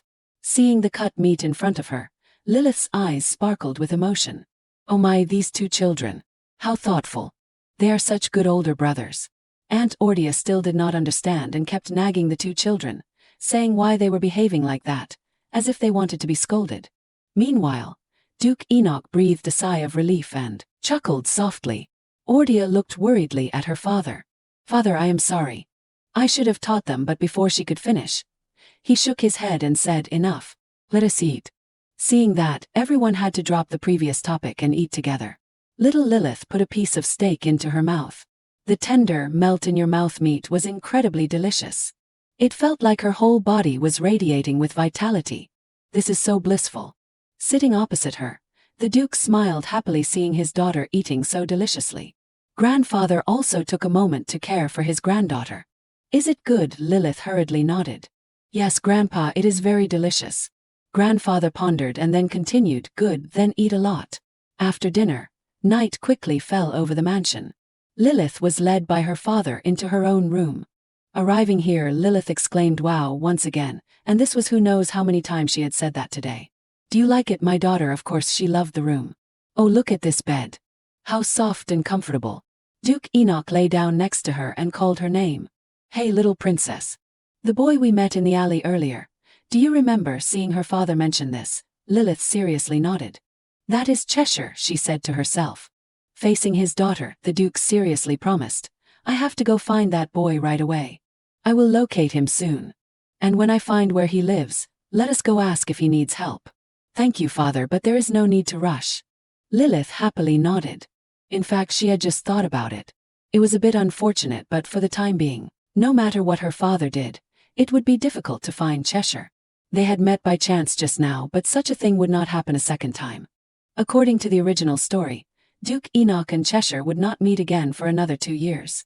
Currently, Cheshire was being hidden and raised in Marquis Onyx's mansion. Meanwhile, having returned after 7 years of disappearance, Enoch was still unfamiliar with the capital's activities. He was not someone who would resort to illegal guilds operating in the underworld to search for someone. Looking at her father's contemplative face, Lilith snuggled into his arms and thought to herself, "I guess I will have to help." Then she comforted him, "Let us go to sleep, father, and do not worry too much." Lilith made up her mind, "Your daughter will take care of everything." The next morning, a beautiful early morning at the Duke's mansion. The butler led 2 maids into Lilith's room and introduced them to her as her personal maids. The 2 maids were named Jetty and June. "These are the maids who will take care of Miss. The young master will be confined from today." "Oh no, he won't leave his study." "Will Miss be all right?" Standing before the butler, the little girl nodded vigorously. "Yes, sir. Course." Her father would be very busy with his responsibilities as the head of the family after being absent for 7 years. Of course, she understood these things. The butler cheerfully continued the introduction. Jetty and June are both experienced. They passed a 50-to-1 selection round to become your personal maids. Hearing this, the energetic maid with short hair introduced herself. I am Jetty, miss. I secured the position of Mrs. Personal Maid by winning the tournament in bathwater temperature adjustment, drawing and making snacks. I am incredibly proud. And next to me is June. We are sisters and I am the older one. Lilith was surprised and exclaimed, wait a minute, there are tournaments for those things, really? It was now the other maid's turn. I'm June. I hold the record for 47 push-ups and 55 sit-ups, with a long jump of 3 meters, topping the overall rankings. Please believe that I will serve you wholeheartedly. Hearing this, Lilith became even more confused, wondering why those skills were necessary in taking care of a 7-year-old child. But whatever. The little girl politely bowed to the 2 maids. Nice to meet you both, Jetty and June. The little lady's politeness naturally moved the 2 maids to tears. Miss, why are you so small and cute? Oh my, look at those chubby cheeks. They look like 2 dumplings, as if they will melt. The butler, standing beside them, smiled happily and clapped his hands. All right, that is enough, girls. We must end the greetings. Now we will announce Mrs. schedule for today. The master has requested that we begin your education starting today, and your tutor will arrive at 10 a.m. From everyone's expressions, Lilith realized that they seemed to feel guilty for making her study the day after she arrived in the capital. But coincidentally, this was exactly what Lilith wanted. She excitedly replied, yes, Uncle Rem. I can study and I am very good at it. I will try my best. Looking at the little one's serious demeanor, the butler awkwardly wiped his sweat. Oh my, I should take note of this. You are really like the young master when he was your age. But today is just the first day, so it will mostly be introductions, and there won't be anything too difficult. A little later during the lesson, a woman's voice rang out. Now look, there are 2 apples, right? But then 2 more apples appeared. Like that, so now there are 4 apples. This woman with red hair was the math tutor, Countess Lena. 2 times 2 equals 4. Listening to the teacher's lesson, Lilith felt speechless and clasped her hands. At this age, I am learning elementary multiplication. The teacher continued to ask, now if 2 more apples appear, so they appear 3 times, how many apples will there be? Leon quickly raised his hand and answered that 2 times 3 equals 6. The teacher had to remind him, young master, please let Miss answer. You already know this knowledge, do not you? Theo also agreed with the teacher's thought. That is right, Leon. Don't interrupt while Lilith is learning. Listening to their conversation, Lilith became even more frustrated. It would be better to let him interrupt. She could learn etiquette and liberal arts because they were necessary, but sitting and solving these elementary math problems was a completely different story. The teacher's voice rang out, is it too difficult for you? Lilith lied and answered yes, then heard her reassure and continue, why do not you try? It is okay to be wrong, so just think about it. Seeing his cousin hesitate, Leon interrupted again. Hey, kid, do you want me to tell you the answer? The teacher and Theo simultaneously and frustratedly reminded. Young master, no, I told you not to interrupt. Lilith frustratedly closed her eyes while doodling on the paper. She thought there was no time for this because she needed to find Cheshire as soon as possible. Cheshire became her family's son in the autumn of his 13th year. Based on the age difference with her father, Cheshire must be currently 11 years old, meaning he would have to endure 2 years of abuse in Marquis Onyx's house. That is not okay. I need to help father find Cheshire sooner. To do that first, I need to find someone. That is the future head of the Intelligence Guild, the one who will become father's ally in the future. If I can find that person first and pull them to our side, not only will rescuing Cheshire become easier, but everything else will go much smoother. But to meet that person, Lilith needed to sneak out. However, in the body of a 7-year-old child, there were too many obstacles, and now she was stuck solving math problems in the study. She had already memorized all the multiplication tables from her previous life. Suddenly, the teacher exclaimed in surprise, little miss, how did you do that? While Lilith was still bewildered, her 2 cousins also huddled around to see her work in panic. Oh my little one, you are so smart. You solved it without any calculations. Hearing that, Lilith unconsciously looked down at her work, causing her to widen her eyes. Oh my God, I wrote the entire multiplication table up to 19. Oh my God, this is bad. Lilith started to tremble. How could she get out of this situation? A 7-year-old writing the 19 times table. Wait a minute. A light bulb went off in her head. Maybe this situation was not so bad. There were children in this world who were good at mental calculations, right? Lilith quickly decided to use the fastest speed to complete the basic classes and reduce wasted time to be able to help her father sooner. Immediately, she cheerfully asked the teacher, "Teacher, did I do it correctly?" The teacher was completely bewildered. How did you do that?" Lilith smiled innocently and replied that it was because she had explained it very clearly so she could do it. The flattery made the teacher's jaw drop again. "No, I have not taught you anything yet." Lilith chuckled and continued, "If 2 apples appear 3 times, there will be 6. Thank you for teaching me." However, the teacher still did not agree. "But I did not teach you that if 19 apples appear 9 times, the total will be 171. Seeing that, Lilith shouted, "Teacher." The little girl silently prayed in her heart, "Please just let this go." On the outside, she pretended to be calm and suggested, "You said that after multiplication comes division, right? Learning this is so fun, so please teach me more." The child's reaction made the teacher ponder for a long time. Suddenly, her eyes stopped, and she bent down and spoke to Lilith excitedly. "I believe that the princess is a once-in-a-millennium genius, no doubt, and a rare talent. Oh my God, what is going on?" The teacher clasped Lilith's small hands. "Princess, from now on I will do my best to support your studies." At that time, Lilith did not know that she had not realized this action would lead to a great disaster later on. After the lesson, Lilith, along with her 2 cousins and her aunt, went to a bakery in the capital. The delicious, fresh pastries made the little girl feel very happy and satisfied. "How is it, Lilith? Is it delicious?" The little girl nodded happily and replied, "It is the most delicious ever." So the 2 brothers sitting on either side kept feeding their cousin delicious pastries. "Haha, so cute. Mother, Lilith really looks like a little squirrel." Aunt Ordia, sitting next to them, watched the children interact and felt their happiness. "She looks so cute when she eats well. Remember to eat slowly or you will get a stomachache."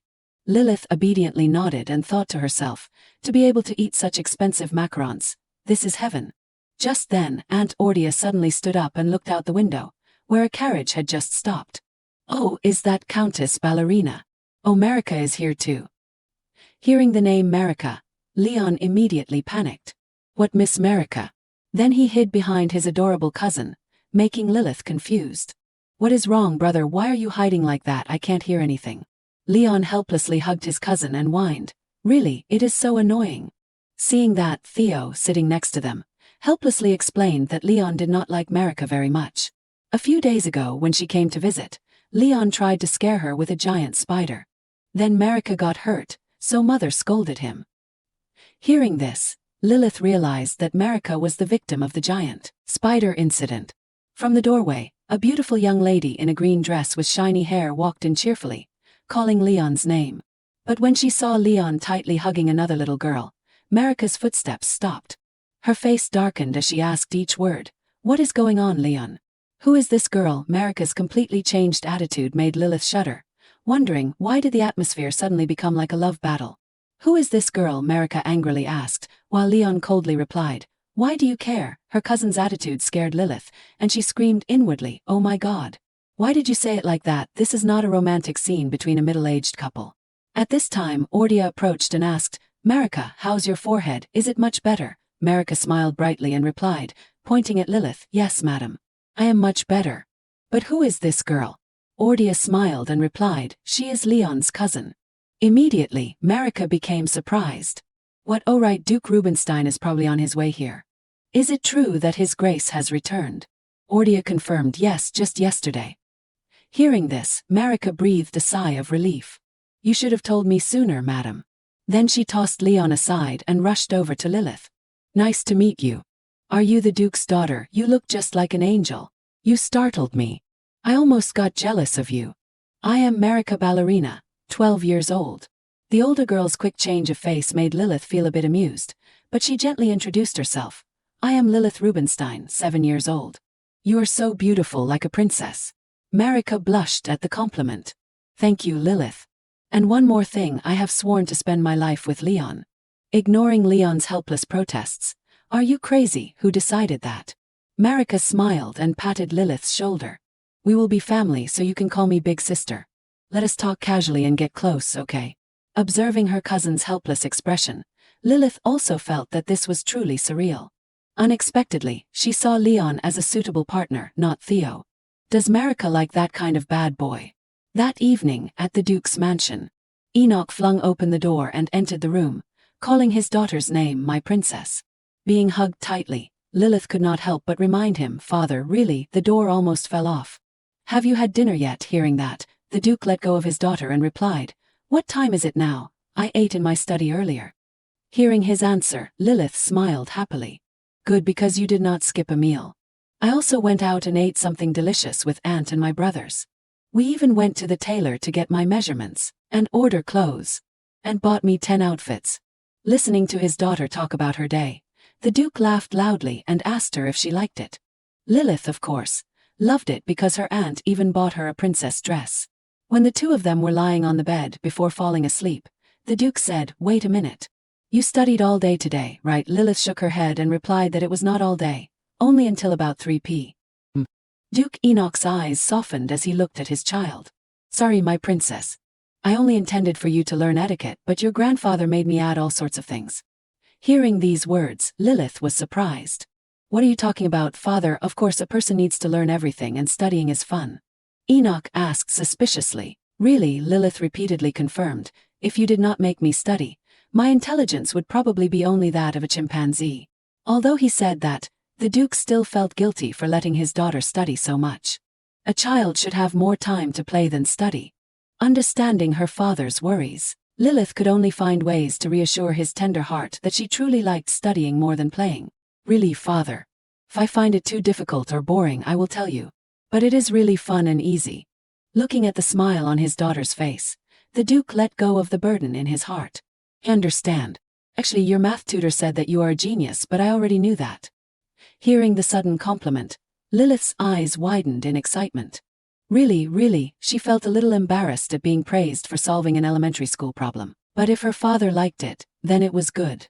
The Duke embraced his daughter again, nuzzling her soft cheek. "Who does my daughter take after? Who is she so smart like?" Lilith smiled. "Like father. I'm very busy today, are not I? I have worked hard." All the Duke's fatigue vanished after the caring inquiry of his little daughter. "It is okay, my dear. Our genius daughter is studying hard, so father can't just sit around either, right?" Just like her father, Lilith felt happy looking at his smiling face.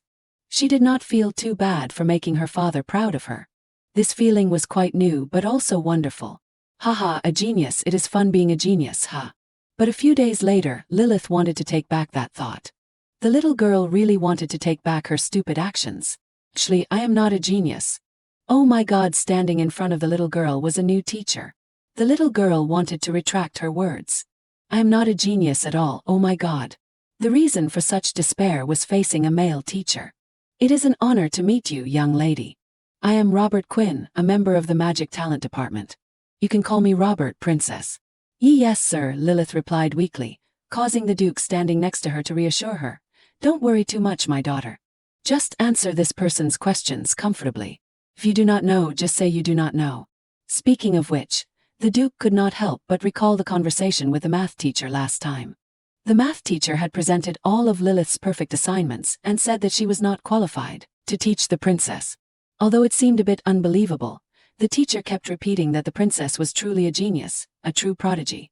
When children show exceptional abilities in subjects like mathematics, they are recruited by the Tower for early childhood education programs. Grandfather Nordic also said that he had contacted the Tower, and he would personally verify Lilith's level of ability. Upon hearing that news, Enoch irritably questioned why they did not ask Lilith about this and had not discussed it with him. Grandfather Nordic replied that this was just a simple children's aptitude test. Whether the child went to the Tower or not was still her decision. However, a good result would reassure Enoch, knowing that she could work at the Tower later. Indeed, after hearing his father's words, Enoch fell silent. It was not a lie, because in the Pavilion Empire, all high-level ability users were required to enlist in the military, but the Tower researchers were at the bottom of the enlistment list. Only if the Empire collapsed would they ever have to participate in bloody wars. So joining the Tower was something the Duke wished for his daughter. Enoch sighed. "For now, I will ask Lilith's opinion." At this time, Grandfather Nordic also bent down and asked his granddaughter, "Are you nervous? You just need to do the same as yesterday when you studied with the teachers." However, Lilith blamed herself for being too obvious. The matter had become this big because of studying math. When casting spells, formulas were used, and the ones who created those formulas were the researchers at the tower. They had one thing in common. They were all mathematical prodigies. The field of mathematics was the underlying principle behind the magic circle. That was why the tower sought out children who were good at math and supported their talent development at a young age. Lilith knew this. She had memorized the entire world's settings from the original story, but she had not expected this problem. Herself a genius, more like an idiot. At this moment, Robert looked back hesitantly and introduced, "And over there is." As the Duke knows, that is Oscar Manuel. He is the youngest tower master in history. A very beautiful young man, just like an elf, with striking golden eyes. Looking at that person, Lilith silently gasped in surprise. "It is Oscar. I did not expect to meet such an important figure so soon." Was this really the butterfly effect caused just by doing some multiplication and division? Tower Master Oscar was actually an enemy.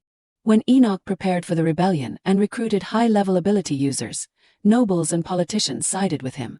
However, her father Enoch could not win over the tower. Oscar had not helped her father once until the very end.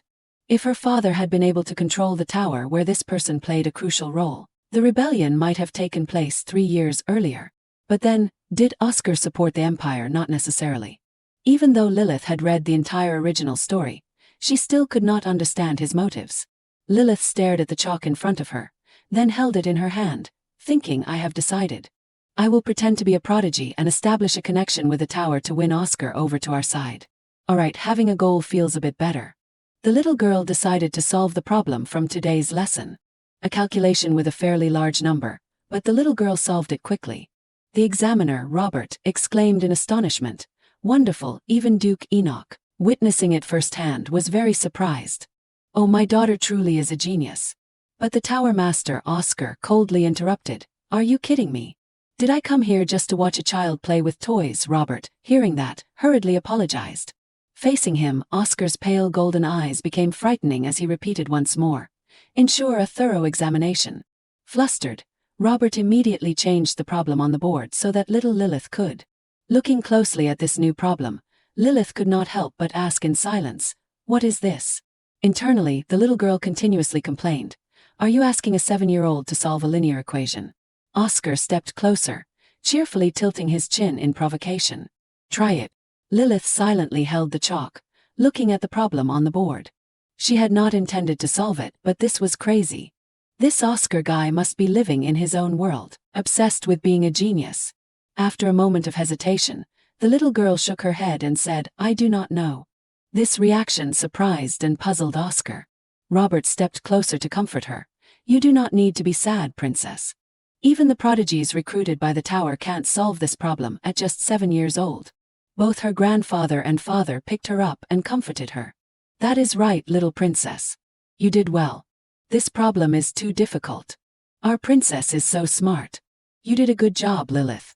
But contrary to everyone else, that Oscar turned and left in a very annoyed tone, "Wasting time on a fool." His words immediately darkened Duke Enoch's face. Lilith sensed her father's overwhelming aura, and she predicted that things would get bad. Just as she thought, the Duke, his face cold, looked at Oscar's back and spoke, "Stop right there."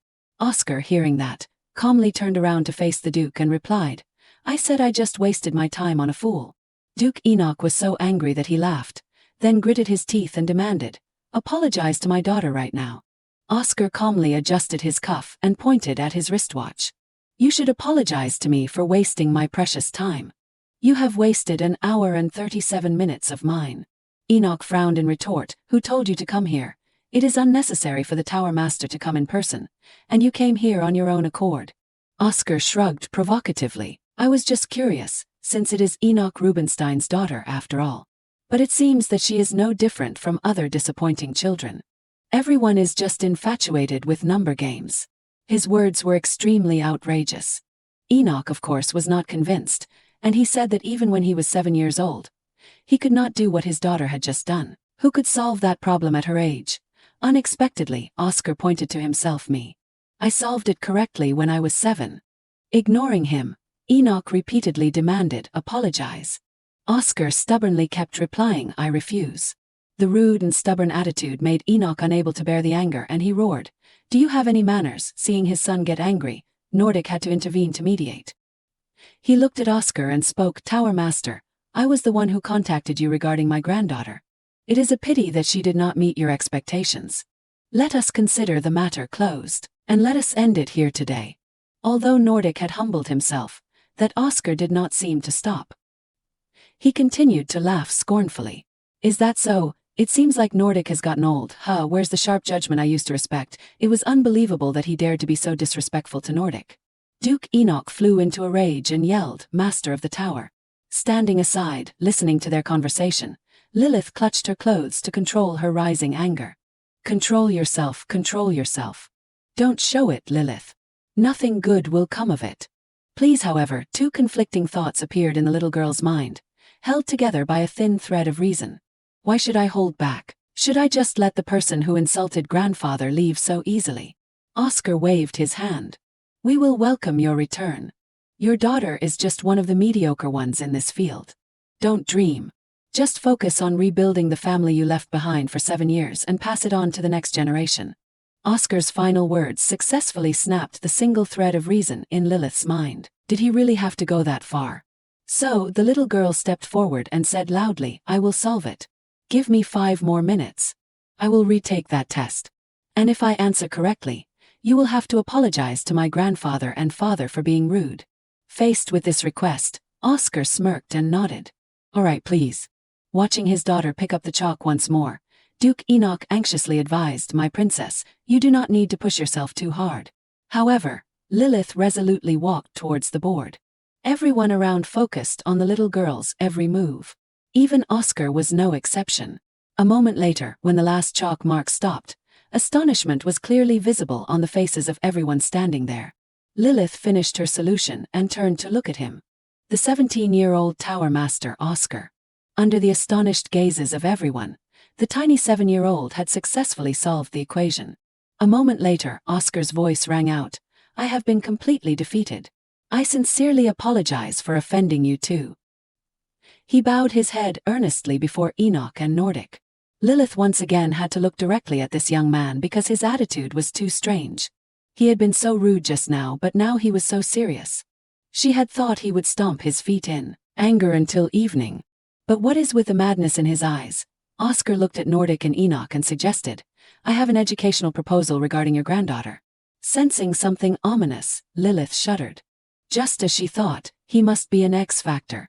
And that afternoon, under the warm sunset, Lilith sat at the dining table, feeling that everything was surreal.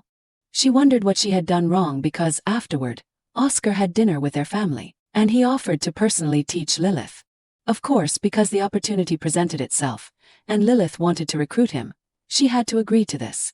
But while trying to force the issue, she only made things worse. While sitting at the table, the door suddenly opened, making Lilith jump. Oscar walked in, rubbing his stomach. "Thanks for the meal." Then he sat down next to Lilith. Facing this guy, Lilith silently became wary. For some reason, he looked like a different person. Oscar looked at the little girl, then he closed his eyes slightly and murmured, "Let us study a little more." Following his voice, magical energy appeared, supporting a sheet of paper that floated right in front of Lilith. Amazing, is not it? Although she did not like this guy very much, Lilith had to admit the magic was truly wonderful. Oscar explained thoroughly, every space has coordinates. To create a magic formula, you need to know how to express the concept of space using mathematical equations. Lilith immediately understood. So, it means expressing space using methods. Meaning you need to have a general understanding of the concept of vectors, a part of advanced natural science education, to be able to create magic formulas. So, then magic seems quite systematic, huh? Oscar wrote on the paper. "Do you know numbers smaller than 0? Lilith, of course, knew, but she feigned ignorance. There are numbers smaller than 0. Giving her a calculation, Oscar told her to solve it herself. It was the calculation 3 minus 5. Taking the paper, the little girl pondered. "I guess I have to pretend to think for a while and then write the answer, right?" It seemed like he was going to teach her about the concept of negative numbers. Suddenly, Oscar uttered 2 words so small. Lilith was startled. "Small? What is small? Are you talking about the number?" Oscar smiled and shook his head slightly. "No, I am talking about you. You are so small. Hearing these words, Lilith was startled, but his next words made her even more frightened. A 7-year-old being this small is a bit unusual. Lilith's hand trembled as she held the pen, wondering, that is right, I am smaller than my peers, and there is a reason behind that. He has not figured something out, has he? At this moment, Oscar shrugged and continued, maybe it is because you do not eat enough to grow. Actually, Oscar, this character Lilith had read enough to remember the original story, but she still could not understand him. Was he talking nonsense, or did he really know her secret? Lilith did not know anymore. The little girl pretended nothing was wrong and mumbled, then I will eat a lot from now on. Oscar nodded with satisfaction. Eat a lot, and you need to eat healthier to grow bigger faster if you want to work with me. Lilith coldly replied, but I am not going to the tower. Oscar explained, puzzled, working at the tower would be more convenient for you. Lilith smiled and nodded. If so, then I will reconsider. That night, in her bedroom, the little girl could not help but recall the events that had transpired. The knights she had met before were also very surprised to learn that her real age was 7. 'Cause, how could a 7-year-old be so small? Even her brother Leon had sensed it. Actually, when Lilith still thought she was just a supporting character, she had assumed that her body was just developing slower than others. But it turned out there was a reason for the slow development. Being the child of the main character, it was only natural, but she was not an ordinary person. Lilith Rubinstein, kidnapped by the royal family. This pitiful supporting character later died, and that was eventually revealed, but the truth was. At this time, the Duke came to her bedside and stroked his daughter's head. My genius princess, it is time to sleep. Lilith grumbled bashfully, don't call me a genius anymore. Enoch chuckled and hugged her tightly as usual. My daughter was the best today. Did you see how grandfather's smile stretched from ear to ear? He always told me not to act carelessly, but today he was the overexcited one. As he spoke, the Duke yawned widely, causing Lilith to chuckle and advise, if you are tired, go to sleep quickly. The Duke asked blankly, why can't the princess sleep? Lilith put on a wise old face and nodded, saying that the princess had something on her mind. Duke Enoch reached into her bookcase and pulled out a book. You must not be sleepy. Do you want me to read you a story? Let us see, today's story is the story of the princess trapped in the tower. Lilith pretended to be enthusiastic out of boredom because, ever since she remembered her past life, the bedtime story routine had become quite dull. Her father loved to read her stories, so she always patiently endured and listened attentively. Today's story started quite similarly to their situation, making Lilith laugh. Once upon a time, there was a kind king and a princess. The king loved his daughter, the princess, very much. Then one day, when the princess was 7 years old, the evil king of the neighboring country kidnapped the princess. The good king, after losing his daughter, cried every day. The good king offered his treasures to the evil king and became his servant. But even so, the evil king still did not return the princess. Hearing the story up to this point, Lilith was completely stunned, while Duke Enoch grumbled about how they could be so cruel as to separate father and daughter like that. As for Lilith, she was surprised because why did this story sound more and more familiar? The good king overcame his sadness and met a boy, a very healthy boy. One day in the future, when the boy reunited with the princess, he would be able to become a precious older brother. Therefore, the good king adopted the boy. Hearing this, Lilith blurted out, wait a minute. Under her father's questioning gaze, the little girl explained awkwardly, oh, it is nothing. I just felt happy, so please continue reading, father. The story continued, and then one day, the evil king announced that the princess had fallen ill and passed away. This plot twist made Duke Enoch unable to comprehend, and he was about to close the book. The princess died just like that. What kind of nonsense story is this? However, Lilith urged her father to continue reading. She explained that it was very possible that the evil king was lying because there was no way the princess actually died. It is a story about the princess, so how could the princess die? So Enoch continued to turn the pages. The good king was furious, and he decided to take revenge with the prince.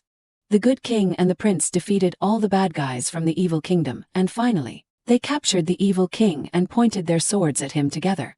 I will avenge my daughter, as he told the story.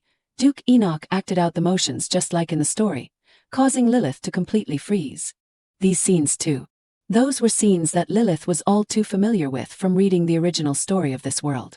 That rebellion, when the king was captured by Enoch, he had said some very strange words. Enoch Rubinstein, do you think this matter will be as easy as you wish? Along with the old king's words, Duke Enoch was shocked to see a figure appear before him.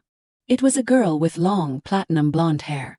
Duke Enoch stammered, calling the girl's name Lilith. It was indeed his daughter, but had not his daughter died at the age of 7? To reclaim his kidnapped daughter, Enoch Rubinstein had braved countless battlefields. When he learned of his daughter's death, his sword turned and pointed towards the emperor. It turned out his daughter possessed a hidden identity, and the emperor, who had known about it from early on, hid her and exploited her power. The daughter, brainwashed by the emperor, began to kill indiscriminately. Enoch Rubinstein wanted to bring his daughter back, but he could not find a way. The one who stopped her was this man. Reading up to this point, Enoch slammed the book shut, wondering, is this a children's fairy tale? Lilith saw that Enoch had stopped reading and asked what happened. Enoch replied, it is not a happy ending. I think we can stop reading now. From now on, I will read it beforehand before reading to you. It is really harmful content. I am sorry, princess. Unexpectedly, Lilith said, but anyway, it was a happy ending. Enoch was extremely surprised. Where's the happy ending? Lilith replied, if the princess had not been kidnapped, then the good king would not have had to take revenge on the bad king, right? And in the end, the good king destroyed the evil king. So everyone would be happy, right? Enoch asked, do you really think so? Even though the princess died, Lilith replied, there was no other way. That princess was brainwashed by the evil king. But anyway, the princess killed a lot of people. Enoch lay down in dissatisfaction. But because the princess died, it is not a happy ending. Lilith retorted, it is a happy ending. Enoch sat up, his chest heaving, explaining to his daughter, no, it is not. Listen, the main character is the kind king, right? The main character's beloved daughter died, right? So even if everyone else is happy, the main character is not, right? If the main character is not happy, then it is not a happy ending, Lilith. How can a father who lost his beloved daughter be happy? So this is not a happy ending. Lilith listened to her father and thought to herself, the original story definitely had a happy ending. After Cheshire harmed Enoch Rubinstein's daughter, the story ended with the scene of a new, peaceful empire being born. So after the original story ended, what happened to the father? Living in the peaceful country built on his daughter's grave, was the main character happy? At this moment, she suddenly called out to her father, hesitantly asking him what would happen if father was that kind king and I was the princess. How would father live after I died?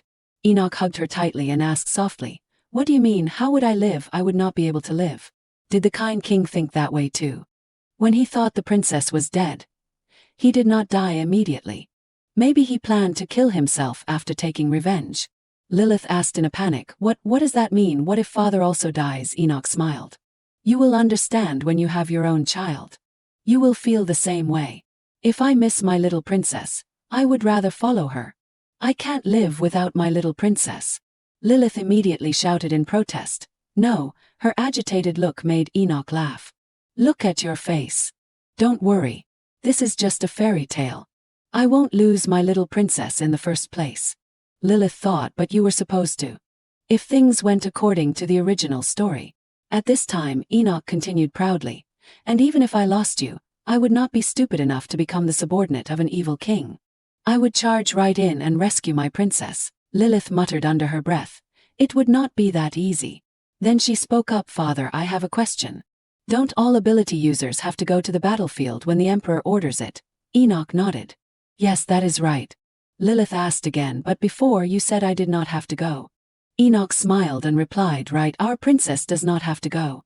Lilith wondered further, why, I am your daughter, so I am a strong ability user, right, then should not I go? Enoch affirmed, no, you do not have to go.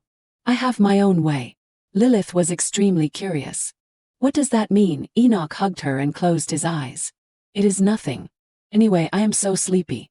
Lying in her father's arms, Lilith thought, even without hearing the answer, I can still guess your plan. You will soon meet the Emperor alone. And with a 99.9% chance, you will probably ask for exemption from military service for me. The card you revealed in the negotiations with the Emperor is too obvious. From now on, you will become an obedient dog, listening to the Emperor without being able to object. The kind king could not help but become the subordinate of the evil king. Because the main character has a weakness. That is his daughter. Even if I were not kidnapped by the Emperor, you still would not be free. You would negotiate with the Emperor so I would not be sent to the battlefield. The kind king would eventually become the pawn of the evil king. You will fight in a meaningless war. Father, the main character, is a righteous man who hates the Empire's tyranny, such as the wars of aggression, but I know. You would do anything for your princess. That is right, you are someone who is willing to take up a sword for me, Lilith. If the main character is not happy, then it is not a happy ending. Lilith, I can't live without my princess. Lilith thought I was wrong to think that daughter was just a catalyst for the original story. Living as the Emperor's puppet. Deciding on revenge. Finally succeeding in the rebellion. Every action you took had one goal, and that purpose was me. The original story, which I thought definitely had a happy ending, turned out to be a clear tragedy for the main character, who lost his purpose. After the original story concluded, you might have followed me. So, what I need to do is, not only help you achieve a peaceful ending like in the original story, but I have to survive. I have to stay by your side safely. No matter what happens. After the original story ends, for the main character's happy ending, Enoch Rubinstein. Father, me too. I can also do anything for you. In this world, the highest rank dos.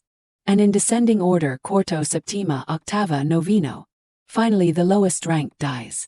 There is an entity that oversees ability users, classified into 6 ranks. Primera. The existence of Primera is the source of magic. The being closest to God, an omnipotent existence. Because of this, Primera is only born once per generation. Since the founding of the empire, only the Pavilion royal family has produced Primera. That is the rank of the emperor. The 12th prince's rank has been determined to be Quarto. The emperor was furious when he heard the news. Why was not Primera born? The emperor has had 14 children so far, but there has not been a Primera yet. The absence of the next Primera is causing unrest among the populace.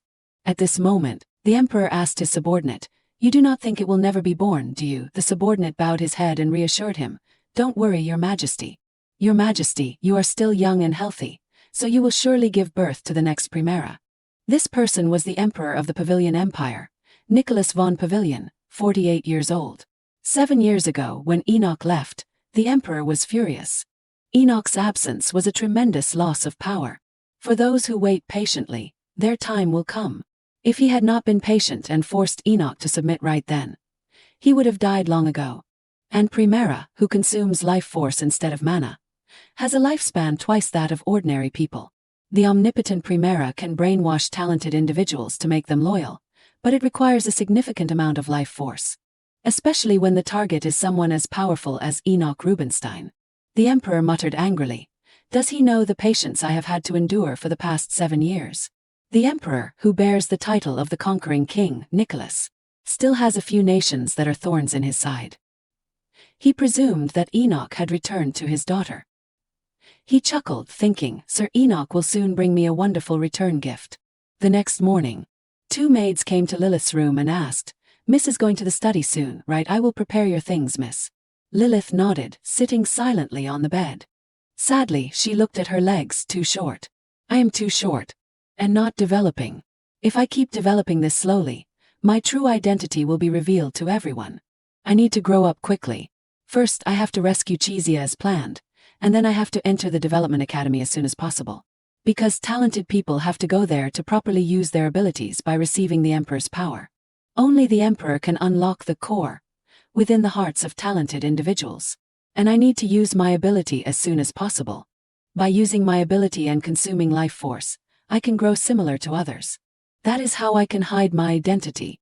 At that moment, she heard the maids whispering, "Have you heard that rumor? What is it? Another failure? They say that the 12th prince's rank is Quarto." "Oh my, really? I thought it would be Primera this time." Many people say that the gods have abandoned the royal family, because there is still no Primera. No way. Maybe it will happen soon. It is so strange. Until now, the first or second child of the royal family was always Primera. That is right. No Primera. There are many princes and princesses, but there is no crown prince yet. Isn't this the first time this has happened? Primera is the one who holds absolute power, born once every generation. So far, Primera has always been born within the royal family without exception. And only Primera, a descendant of the emperor's bloodline, can become the crown prince. Hearing this, Lilith crossed her arms and cursed inwardly, "That damn emperor. Just try giving birth 100 times. See if any Primera is born. In the royal family, there won't be any Primera in this generation." The maids were still excitedly discussing, "Surely Primera can't be born in a different family. Right, Lilith sat listening, only sneering inwardly. At that moment, the two maids returned, handing Lilith a very cute backpack and saying, "Miss, everything is ready. Look, the rabbit's face is puffed up, is not it?" Lilith, exceedingly happy, thought it was adorable. The maids offered to carry her to the study. Lilith nodded, "Yes, I would like that." She thought to herself, "It is time to start Chesh's rescue mission. I can't delay any longer." Suddenly, she called out to the maid, "Sister, wait. Where's the infirmary?" The scene changed to the doctor, still drowsy, blinking as he came out to see who it was. He immediately woke up when he saw the person in front of him. "Who is this? Could it be the princess?" Lilith nodded, "Yes, that is right. My name is Lilith. Pleased to meet you, Flynn." The doctor asked in surprise, "How do you know my name? I have not had a chance to introduce myself." Lilith replied, "She said that Flynn is a very smart doctor. She said that if I go to see Flynn when I am sick, I will get better right away." Lilith smirked, then became flustered. "Haha, that is right, I am quite competent. But did you come here because you are not feeling well?" Lilith smiled brightly, holding out the flowers in her hand, and said, "No, I just wanted to say hello. This is a present. The spring fragrance is so pleasant, so I picked flowers from the garden." The doctor was touched. "Thank you, princess." He hurriedly turned around, muttering, "The infirmary is a bit gloomy, but it will look beautiful if I put these flowers in a vase. Let us see a suitable vase." At that moment Lilith spoke, "By the way, Flynn, do you have fairy tears here?" The doctor paused. "Fairy tears? Ah, do you mean salvation?" Lilith nodded immediately. "Yes, that is right." The doctor said, "We have it here." "Do you need it?" Lilith replied. "They say it is a very precious medicine. Could I also have some?"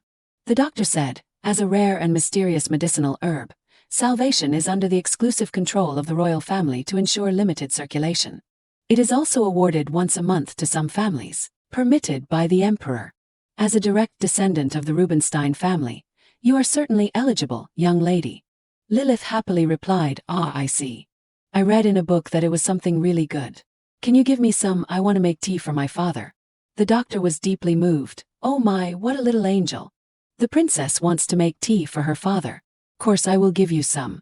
Just write your name here. Please come back anytime." Lilith immediately accepted and replied, "Thank you." She quickly signed her name and said to herself, "I am ready. The next problem now, how do I sneak out? Children need a guardian to go out in spring. If I ask to go out, I might be dragged right back inside. In that case, who would be strong enough to sneak me out and protect me while I am outside? Jetty and June, no good. My personal guards, no good. Sir Louis, who is supposed to be the ace of the Rubinstein Private Legion, no good. The answer is..." At this moment, her two older brothers appeared and suggested, "Let us go play together when we are done with our studies." In Lilith's mind, she already had the answer to her previous question. My older brothers. Those twins are talented. They graduated from the training academy and unlocked their abilities. Moreover, their rank is dos. In this family, they are the strongest after father. The first challenge is to convince these twins to leave. At this moment, the little girl lay down on the bed and complained, "I am too tired to play. I am hungry." Hearing this, her brother suggested, "Then let us go to the dining room." Lilith replied, "The food there is not good." Her brother scratched his head in confusion. "So what should we do? Is there anything you want to eat?" Lilith cunningly replied, "Yes, but it is not here.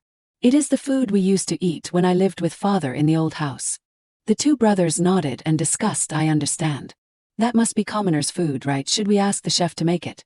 "Are you stupid? How would a noble family chef know what commoners eat? So what do we do now?" "Well, we could go out to eat, could not we, Lilith? Should we go to a commoner's restaurant?"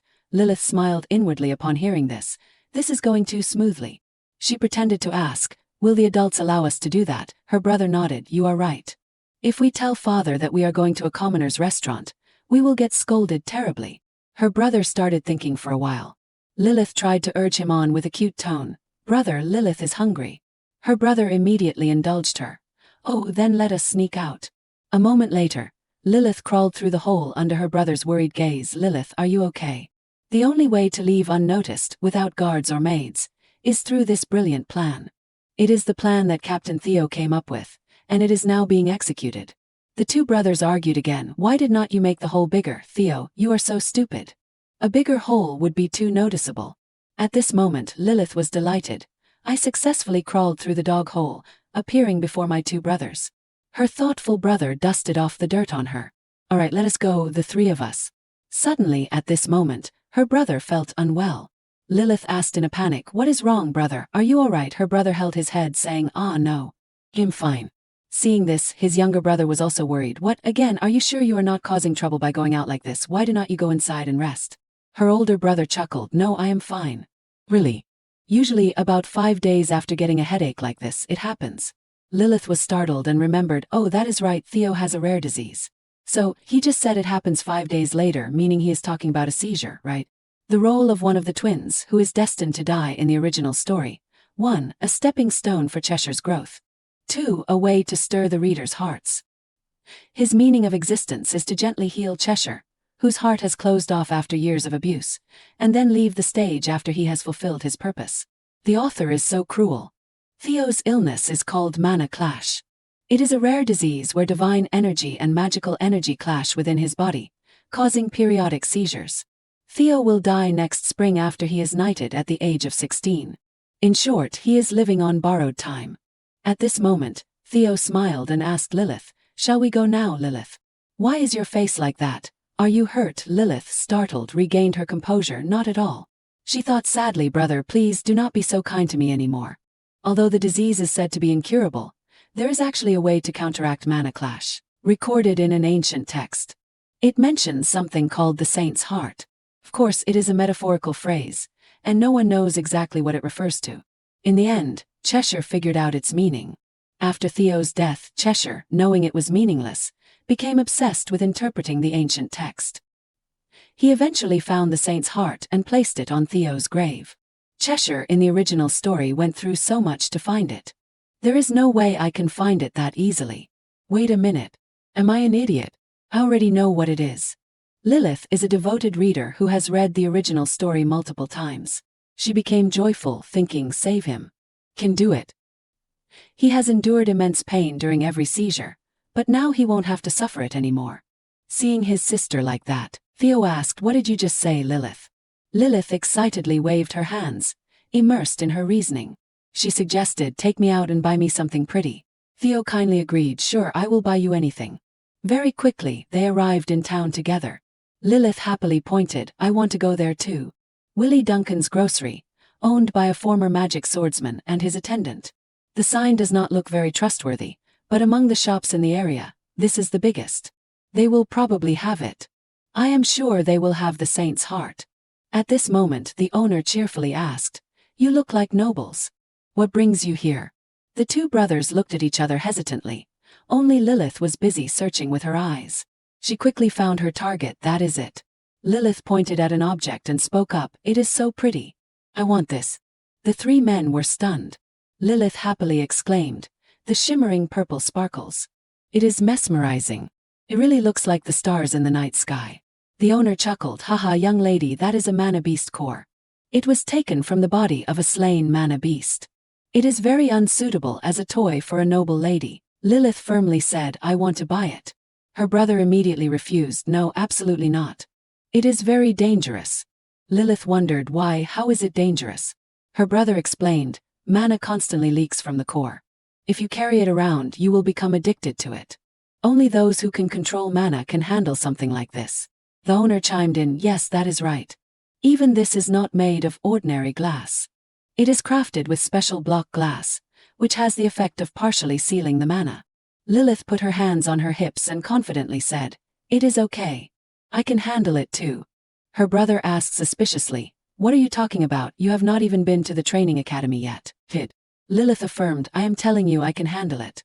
Her brother was firm with her, "No means no. Stop whining." Lilith pursed her lips and thought, "It is 5 days until the next seizure. If I do not get this now, I won't have another chance to get it without being suspicious. I know how to avoid the pain. I do not want him to suffer it. There is no other choice. It is time to use my ultimate move." She fell back onto the ground, declaring, "If you do not buy this for me, I won't leave." Time to use the whining privilege. Only children can do this. A moment later, item purchased. 6 glass block low-grade monster core successfully obtained by Lilith. The two brothers were still whispering, "Mother will kill you. Don't use such vulgar language." Lilith happily said to the two of them, "Thank you, brother. It is so beautiful." Theo asked her, you like it? Lilith smiled, yes, my brother is the best. Leon from afar thought to himself, he has been tricked. Very quickly, the three arrived at number 13 Street, Valentine District, Rico's restaurant. The two brothers asked suspiciously, Lilith, are you serious? Did you really eat things like this when you lived in Xenon? Are they actually good? Lilith affirmed, very delicious. She thought to herself, this is the Rico's restaurant that father visited in the original story. Looks like I found it without any trouble. Ho ho, I have the best memory. Her brother raised his hand to call the owner. He requested, give me everything on the menu. I will pay double, so please pay attention to the cooking. My little sister is very excited. The owner smiled, yes, I understand. Unexpectedly at this moment, Lilith suddenly called out, sister, wait. Hearing this, her brother quietly admonished her. Hey Lilith, hey, you should not speak loudly to commoners when we are out like this. Theo said, Leon, do not be so strict. Leon thought that Lilith had not adapted well yet. She needs to adapt quickly. If she makes a mistake in front of grandfather later, she will get scolded. At this moment, the little girl reached into her pocket. She took out a gold coin and gave it to the owner. It turned out this place was disguised as an ordinary restaurant. Lilith knew it was not on the menu. A secret information guild called Red Kite. Lilith used a specific term to ask the owner if they had pickled herring. Facing the little girl, the owner was a little surprised. Then he bowed his head and said, we do not sell that dish separately, but we will prepare it if you request it. Do you have any specific recipe you would like? Lilith happily replied, yes. Can I talk while watching you cook? So the two went into the kitchen together. The owner went down to the basement calling out, Rico, there is a customer looking for you. Lilith was led to a room. The door quickly opened slightly. A person who deeply hated those with abilities, the nobles and the royal family. The head of the Red Kite Information Guild, Rico. He wore a mask, smiled eerily at Lilith, and said, please have a seat.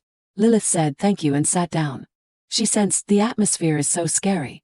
Then she sighed and said, please wait a moment. I am a little nervous, you see. Rico asked how Lilith knew about this place. Lilith shyly asked back, are you curious about that? I can answer, but... Principle of transaction. Number 1, you have to pay to buy information. If you are curious, then give me useful information. Not money, but information equivalent to the information I am looking for. Rico replied, I see. Then I do not need to know it. I take payment up front. So let us get down to business. If you need any information, please pay the transaction fee first. Lilith immediately asked, Duke Enoch Robenstein, who disappeared 7 years ago, has returned to the capital. Do you know about that? Rico replied, I do. Lilith smiled and continued, so you already knew. Then one more thing. I am his daughter, 7-year-old Lilith Robenstein. Rico nodded, I also know that. Did you come here to play a prank? Lilith quickly explained, no, not at all. Actually, I did not come here to buy information. I came here to ask you for a favor. Regarding information, I already know everything I need to know. For example, you have a son you are hiding from Archaeonics. You must be surprised. This is quite exclusive information. Rico nodded, yes, I am indeed surprised. The 7-year-old daughter of Duke Robenstein, who has lived in Xenon all her life without knowing her identity, came to the capital for the first time about 4 days ago. So I wonder how you learned that fact, and I am very curious about your purpose in meeting me. I also heard that the tower personally came to test your ability because you are a talented individual. Lilith was slightly surprised. He really knows everything. She did not beat around the bush and said directly, anyway, I want to save that child. The marquee secret I just told you. Pass it on anonymously to anyone who can save your son. Rico asked back, so you need a messenger. Who is the recipient? Lilith replied, my father. Rico asked incredulously, excuse me, your father, you mean Duke Enoch Robenstein? Lilith nodded, yes.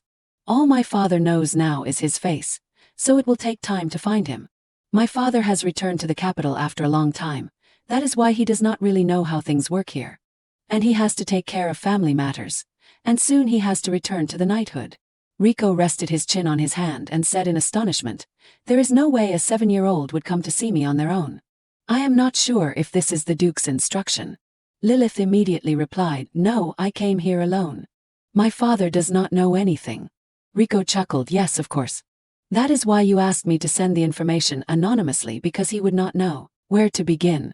You can tell him yourself, so why go through all this trouble? Lilith was silent for a moment.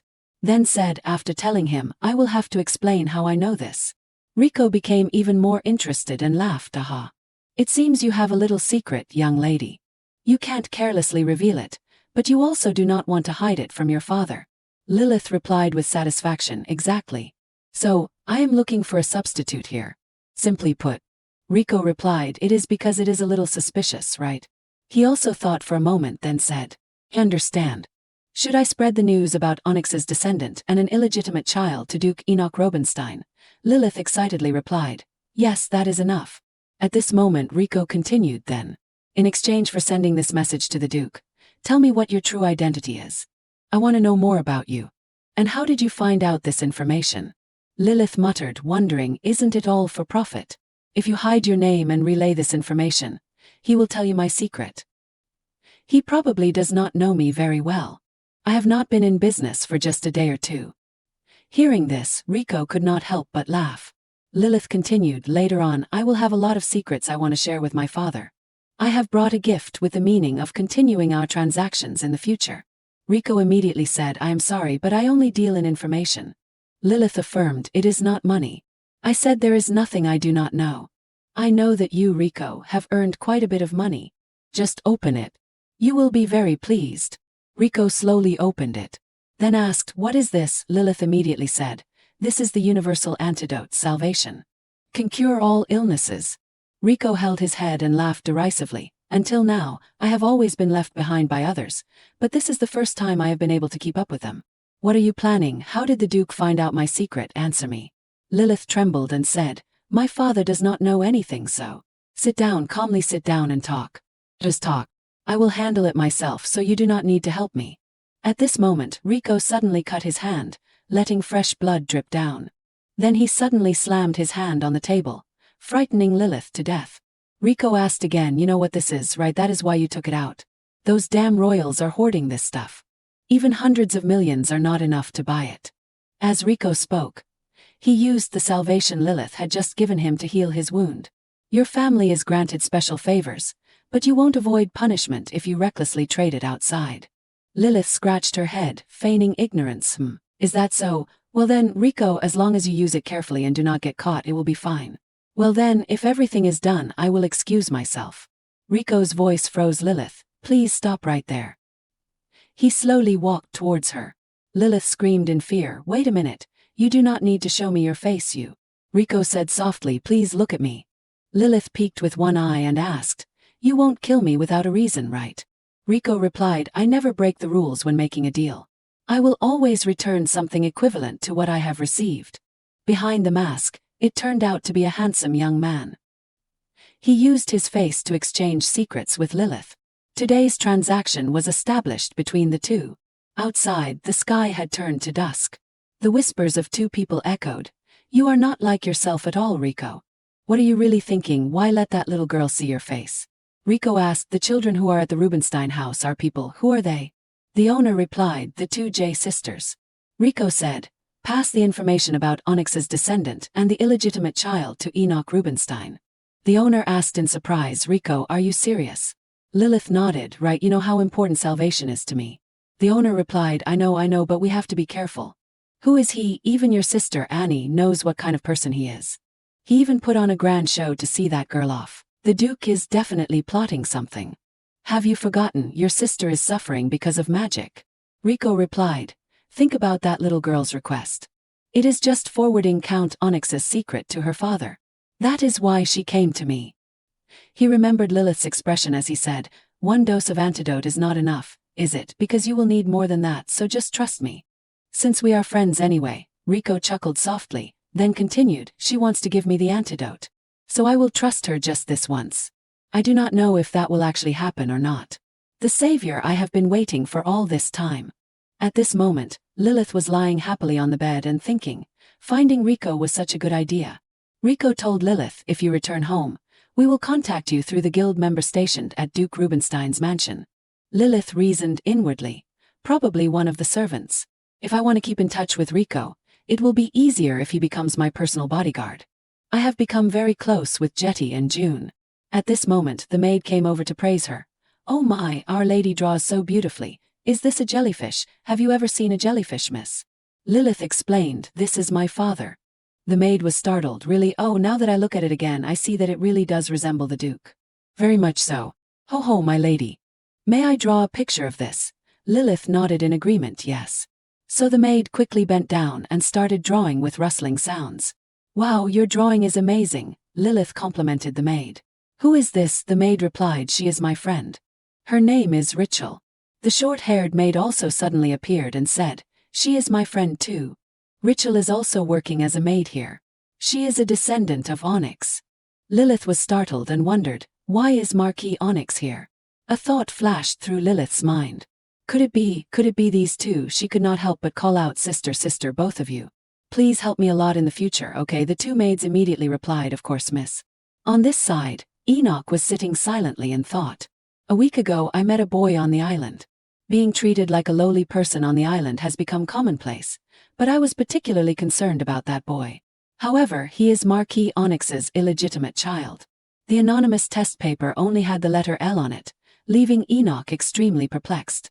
I am not sure who it is, but if the information about the boy being abused is true, I have to find him quickly. Damn it, why does it have to be Onyx, coincidentally? Enoch did not have any close relationship with Marquis Onyx. He thought to himself, I need to figure out a way to visit naturally as soon as possible. Just then, the door opened and a familiar voice called out, Father. Enoch quickly put away the letter, my princess. My dear, are your classes over? Lilith said cheerfully. Yes, today was my first art class and it was so much fun.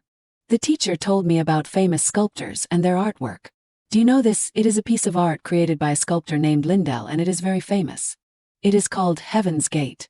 And it looks so beautiful. I really want to meet that sculptor in person, but I guess that is not possible, is it? Hearing this, Enoch asked, why not? If it is a famous work of art, it should be at the St. John Art Museum. Right, I can take you there. Lilith pouted, no, it is not there. My teacher asked, but they mentioned Marquis Onyx. He is the one who bought it. Enoch wondered in surprise. Are they saying that artwork is at his house? He happily told Lilith, you can see it. Lilith pretended to be excited, really, but how? Enoch replied, I will try contacting him. Let us just visit and check it out. The scene quickly changed to a person bowing, welcome, Duke Rubinstein. Enoch said politely, thank you for kindly welcoming me despite the sudden request. My daughter really wanted to see that artwork. Marquis Onyx said, it is no trouble at all. I was happy to receive your letter. This is my wife and our son, Jonathan. His wife began to bow in greeting. The child also bowed politely. It is a pleasure to meet you, Duke Rubinstein. I am Jonathan Onyx. Lilith cursed inwardly. So it is you, the infamous Mr. Jonathan came to shake Lilith's hand. And it is also an honor to meet the lovely young miss. Lilith feigned sweetness, the pleasure is all mine. Enoch spoke up from behind, my daughter seems to like your son. Lilith inwardly groaned, that is not it at all. Marquis Onyx laughed, furthering the misunderstanding, what an honor. The two of you really suit each other. The mother instructed, treat the princess well. We will be seeing each other often in the future. We never know what the future holds, do we? At this moment, Jonathan stepped forward and suggested, if you do not mind, may I introduce the mansion's artworks to the princess? Lilith nodded. Yes, I really want to see Heaven's Gate. Marquis Onyx said, all right, Jonathan. Sounds good. I have trained the servants to enhance the experience of this place. Lilith politely approached the servants and said, hello. Jonathan thought, there is no need to greet the servants like that. Lilith, unconcerned, said to them, please take good care of me. I am here to see Heaven's Gate. Please show it to me. The servants happily agreed, yes, miss. The two held hands and walked, seemingly carrying out some secret transaction. Lilith thought to herself, I wonder if the location of the room is written on this piece of paper. Well, let us go inside and see the painting. Jonathan stood aside smugly thinking, just as father said, this is a once-in-a-lifetime opportunity. This time I must impress the Duke somehow. My rank is octa-level Cheshire, so personal connections are very important. At this moment, Lilith suddenly shouted, it is so magical. Jonathan immediately began to explain, miss, so that is the meaning behind this artwork. Verdun, a masterpiece from the same era as Lindell. He did not finish his sentence before Lilith ran off somewhere. Jonathan was extremely annoyed and cursed inwardly. Damn it, I have been ignored this whole time. I even showed her Heaven's Gate, which she wanted to see, but there is no appreciation at all. If I knew this would happen, I would not have been so polite. I am not someone who appreciates art, but I also have to take care of her. Oh my God. No, calm down, calm down. This girl can change my life. Thinking this, he forced a smile. Miss, shall we go to the next exhibition room? But when he turned around, the young miss was no longer there. This made Jonathan furious. Damn it. What a stubborn, disobedient girl. Lilith was currently following the instructions. There is a side door at the end of the third-floor exhibition hall in the annex. That door leads to a secret passage underground. The child is on the second basement floor, in the last room. At this moment, Cheshire was trembling, lying on the dirty floor. Whispers kept ringing in his ears. Mother is tired of running away like this. It would be better to die together. Cheshire. The nightmare frightened the boy, and he sat up abruptly. If you approach the Duke, Father won't let you live. It will be a disgrace if your existence is known to him. Cheshire thought to himself, if so, then in the end I just have to die. Really, is there no way out of this hell besides death? Will I ever feel such warmth again? If God is real, please send me a little angel. Please get me out of this hell. I want to live. Just then, the door in front of Cheshire was flung open by Lilith. The little girl, like a small angel, declared resolutely, Cheshire, I will get you out of here. Cheshire was surprised. How did you get here? Lilith froze, unsure how to answer. But then she suddenly saw Cheshire's pitiful bruised eyes. She hesitantly approached him. We need to hurry. She thought to herself, I was wrong. So stupid. The first time I met you, I should have ignored everything and let Father bring me here. For you, every minute, every second here must have been like hell. The past week has been full of happiness for me. Lilith said tearfully, I am sorry. Cheshire wondered what she was apologizing for. Why are you crying? Lilith reached up and wiped her tears. Then she extended her hand towards Cheshire and said, Let us go, Cheshire. Cheshire was surprised and thought to himself, she wants me to go outside, leave here. Who is she really? How can she get me out of this hell? Who are you? Lilith replied, Lilith. Cheshire asked seriously, I did not ask for your name. Lilith said sincerely, after we get out safely, I will explain. Now let us get out of here. Please trust me just this once. Wherever we go, it will be better than this hell. Cheshire listened to her silently. He also felt that is right. Even if it is not heaven, it is okay. Because it will definitely be better than this hell. I did not expect you to take my hand so easily. He shyly placed his hand on Lilith's and said, You told me to take it. Lilith nodded and asked, You will come with me, right? Truly relieved, she smiled and said, I am really, really sorry I was late. From now on, no one will be able to hurt you. I will use this cane to teach them a lesson. Cheshire wondered, how can you are much smaller than me. Puffing and panting sounds echoed through the old hallway. Lilith wearily complained inwardly, Learies, please save me. With my short legs, I had to climb up from the second basement floor. I am really tired. Are we here? Seeing Cheshire suddenly stop, she asked worriedly, What is wrong? Is someone there? Cheshire turned his head and replied, No. But from this point on, there will be servants. Lilith said unconcernedly, It is okay. Even if we get caught, it is not a big deal, but as long as we do not get caught, everything is fine. Come on. Cheshire looked at the girl in front of him in surprise. Lilith remembered. The key will be retrieved if it is left on the second window frame along the corridor in the annex. She quickly found it. But then she sadly realized she was too short. She could not reach it with her hand. At this moment, Cheshire stepped forward and asked, Are you going to leave it on the window frame? Lilith nodded. Yes, that is right. Cheshire easily helped place the key. They worked really well together, continuing to run. The exit door was right in front of their eyes. On this side, Jonathan was stomping his feet in frustration. No, where did she really go? Lilith and Cheshire stopped, unexpectedly encountering Jonathan ahead. He was surprised. What, this bastard, how could he? Lilith, hiding behind Cheshire, spoke up. Oh, hello. Shouldn't we quickly go back to the room? Lilith pushed Cheshire and said, Run. Jonathan immediately instructed the servants, Catch that bastard quickly. Lilith thought she had to seize this opportunity. She ran away with the servants. Unexpectedly, Jonathan grabbed her and said, Princess, please stay here. Lilith clutched her neck in pain and cried, choking. Jonathan immediately panicked. I am sorry. But wait. Can you talk to me for a bit? Lilith thought to herself. If Cheshire wants to escape, now's the time. Hurry up. She suddenly kicked Jonathan's leg again. Then, she created a situation. Thud, she fell to the ground. She cursed inwardly, that cruel villain treating a child like that. Go, just keep running. With the same cold ruthlessness as in the original story, I told him to leave me and go.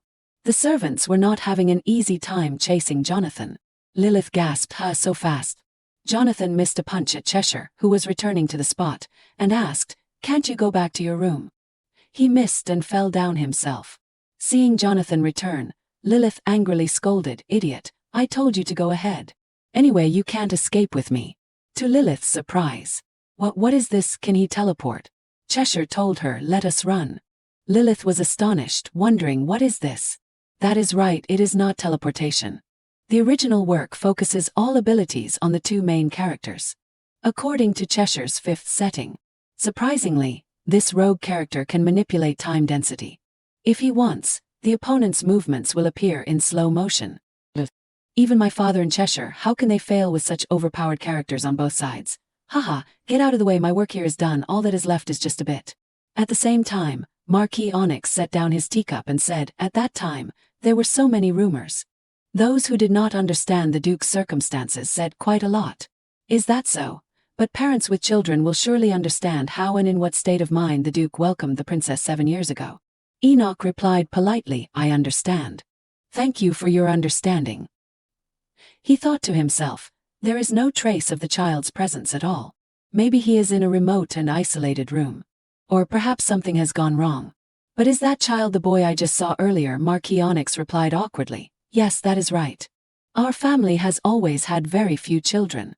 Enoch inwardly assessed him, quite a predictable reaction. I should probably get closer to that secluded room. So he stood up and suggested, I can also take a look around the exhibition rooms, right? Marquis Onyx politely gestured, I will personally guide you. At this moment, Lilith's panicked voice rang out, Father. Along with it came Jonathan's voice, wait a minute, princess, please. Lilith arrived, leading Cheshire by the hand, and waved, calling Father. Do you remember this boy? It seems the Count invited him too. Marquis Onyx's face turned pale when he saw Cheshire and he asked, yes, but why are you here? Enoch thought to himself, shouldn't you have hidden him carefully? A 7-year-old child found him. Lilith put on an innocent look and said, Hee, Father, the Marquis's house is so big, is not it? It has so many rooms. I wandered around and met this boy. Enoch blinked and looked at the boy. He noticed his extremely pitiful and tattered current state. Marquis Onyx was panicking and gritting his teeth, damn it. Listening to the father and daughter talking to each other. Where did you meet the boy? In a room in the basement. But it seems the Marquis has not cleaned the basement. His room was dark, smelly, and there were even rats. So gross. Hearing this, Enoch stood up and asked, all right. Marquis Onyx hesitantly spoke up, Duke, I mean that boy is actually like. Lilith interrupted, looks a lot like you, Marquis. This is the illegitimate child that the Marquis has been hiding. Enoch said, Marquis, let us talk privately. A while later, Lilith sat on a chair with Cheshire, thinking to herself, surely, Father will handle everything properly, right? So, that is why Rachel gave me the ointment. The ointment that came with that note. She nudged Cheshire and said, lower your head. Cheshire also spoke up, your lips are chapped. Lilith wagged her finger, it is okay. It does not hurt that much. Lilith gestured as if she wanted to apply the ointment to Cheshire's wound-covered body. He obediently let her apply the ointment. Lilith said, earlier, thank you for not abandoning me and even taking me with you, but why did you keep getting hit even though you could dodge? Didn't you want to talk to me? At this moment, Cheshire replied, if I dodged it, would anything change? It would only make them angrier. Even if I ran away, there is nowhere to go. If I do not want to starve on the streets, I have no choice but to endure and live in the house even if I get beaten.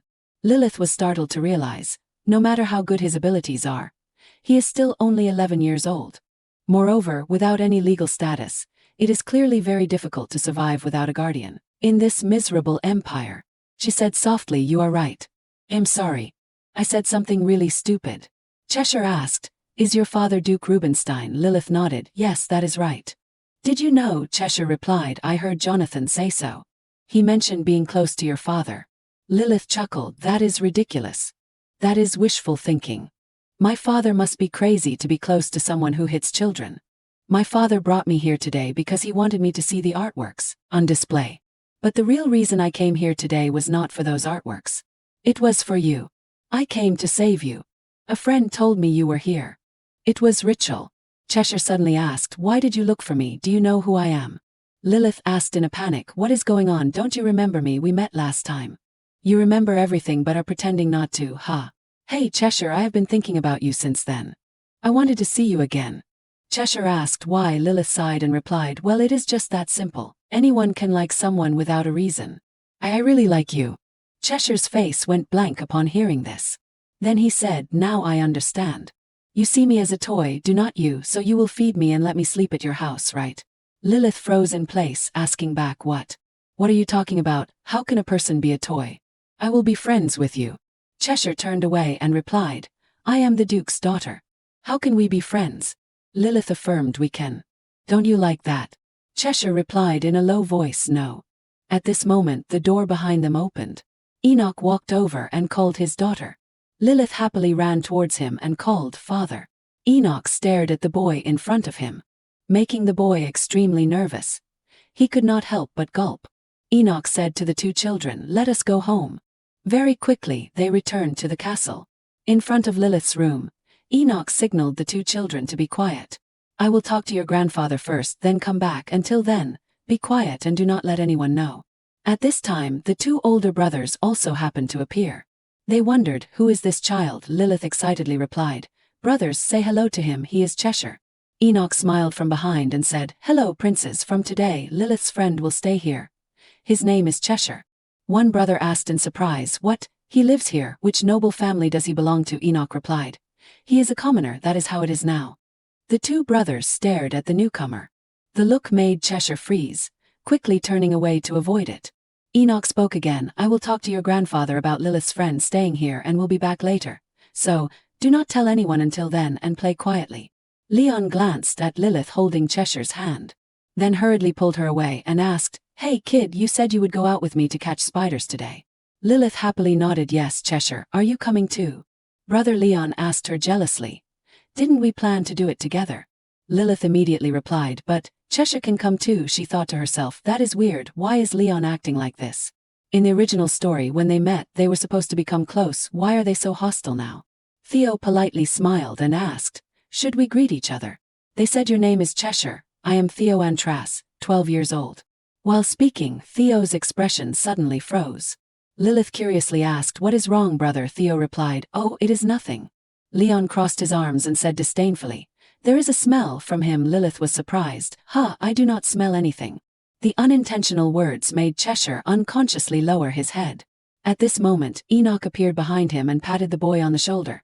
Ego, alright Cheshire, let us take a bath with me. You guys go play with Lilith first. At this time, Lilith turned around, slightly annoyed. She asked Leon, brother, what is going on between you and Cheshire? You keep staring at him in a scary way, and you said he smells too. Leon replied, well, he does smell. Lilith disagreed, however, it is not right to say it out loud like that. Leon angrily asked, what does that have to do with anything? I am just saying that because he actually stinks. Theo intervened between the two, suggesting, both of you stop. That is right, Lilith, it does not matter. Leon talks like that to anyone, really. Lilith pouted, that is a bad habit. Don't do that to Cheshire. At this time, Leon angrily asked Lilith, hey, are you seriously taking his side now? Lilith asked blankly, what are you talking about? What do you mean by taking his side? Leon angrily replied, you said you were going to see the artwork, and then suddenly brought a friend home. Is he really going to live here? Lilith nodded, yeah, Cheshire has nowhere else to go. If you have a problem you should talk to me. Well, go ahead.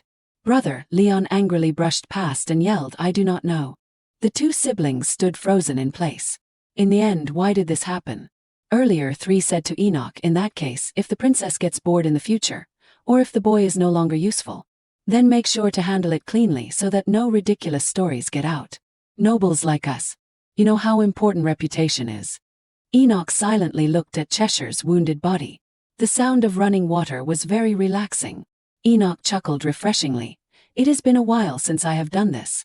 My daughter really does not like it when I tell her to bathe with me. She is growing up fast, so she has been bathing by herself since last year. Cheshire asked in surprise.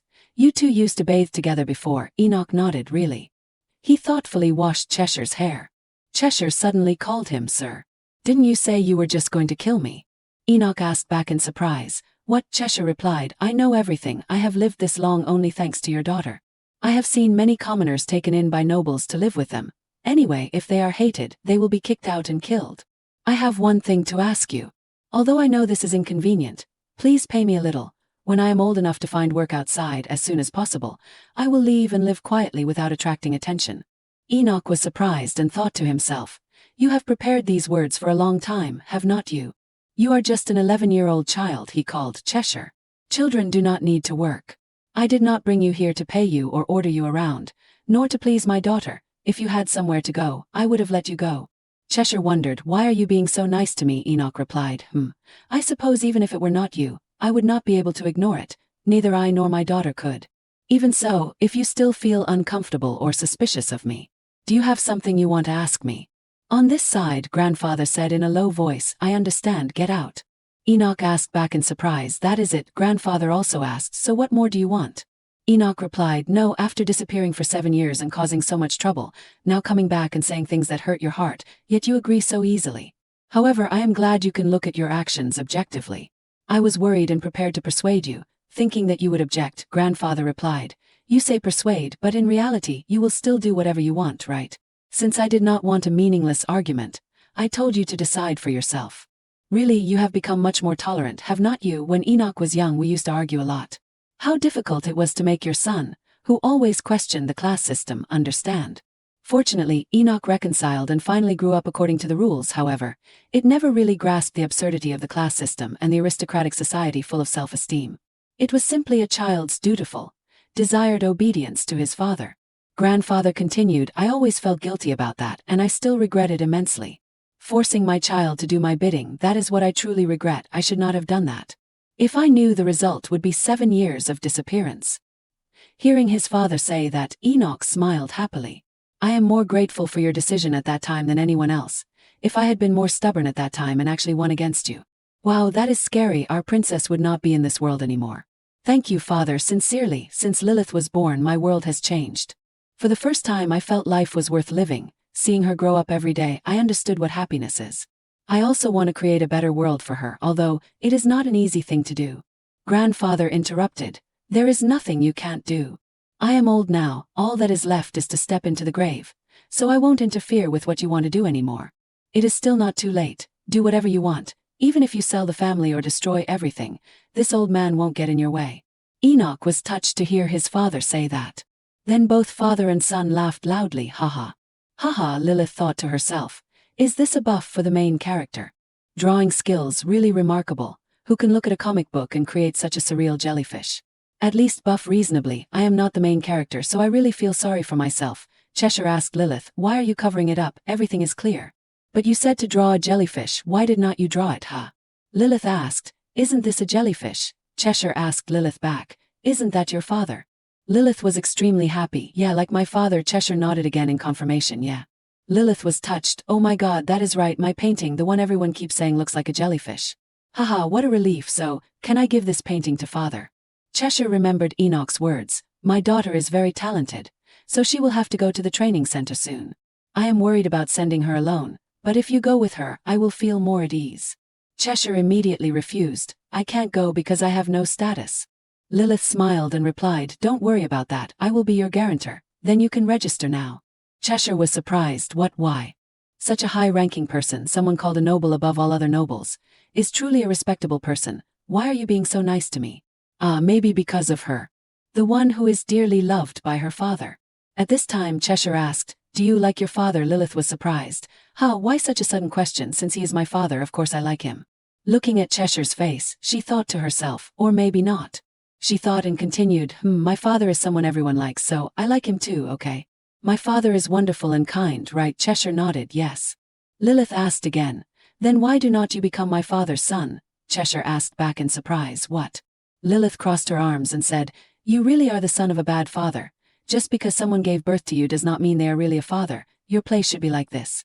Seeing Cheshire's expression, Lilith asked again, don't believe it, my father will definitely accept you as family.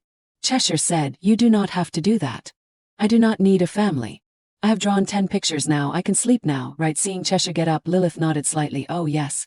Cheshire asked, where is the servants' room? Lilith wondered, why the servants' room? The two children lay next to each other, Lilith said happily. Good night. So it is Cheshire being forced into bed. Lilith stared at the person next to her. She thought to herself, it seems like he is sleeping soundly. He probably won't wake up, right? Lilith gently wiped the medicine on Cheshire's face, the wounds healing wherever she wiped.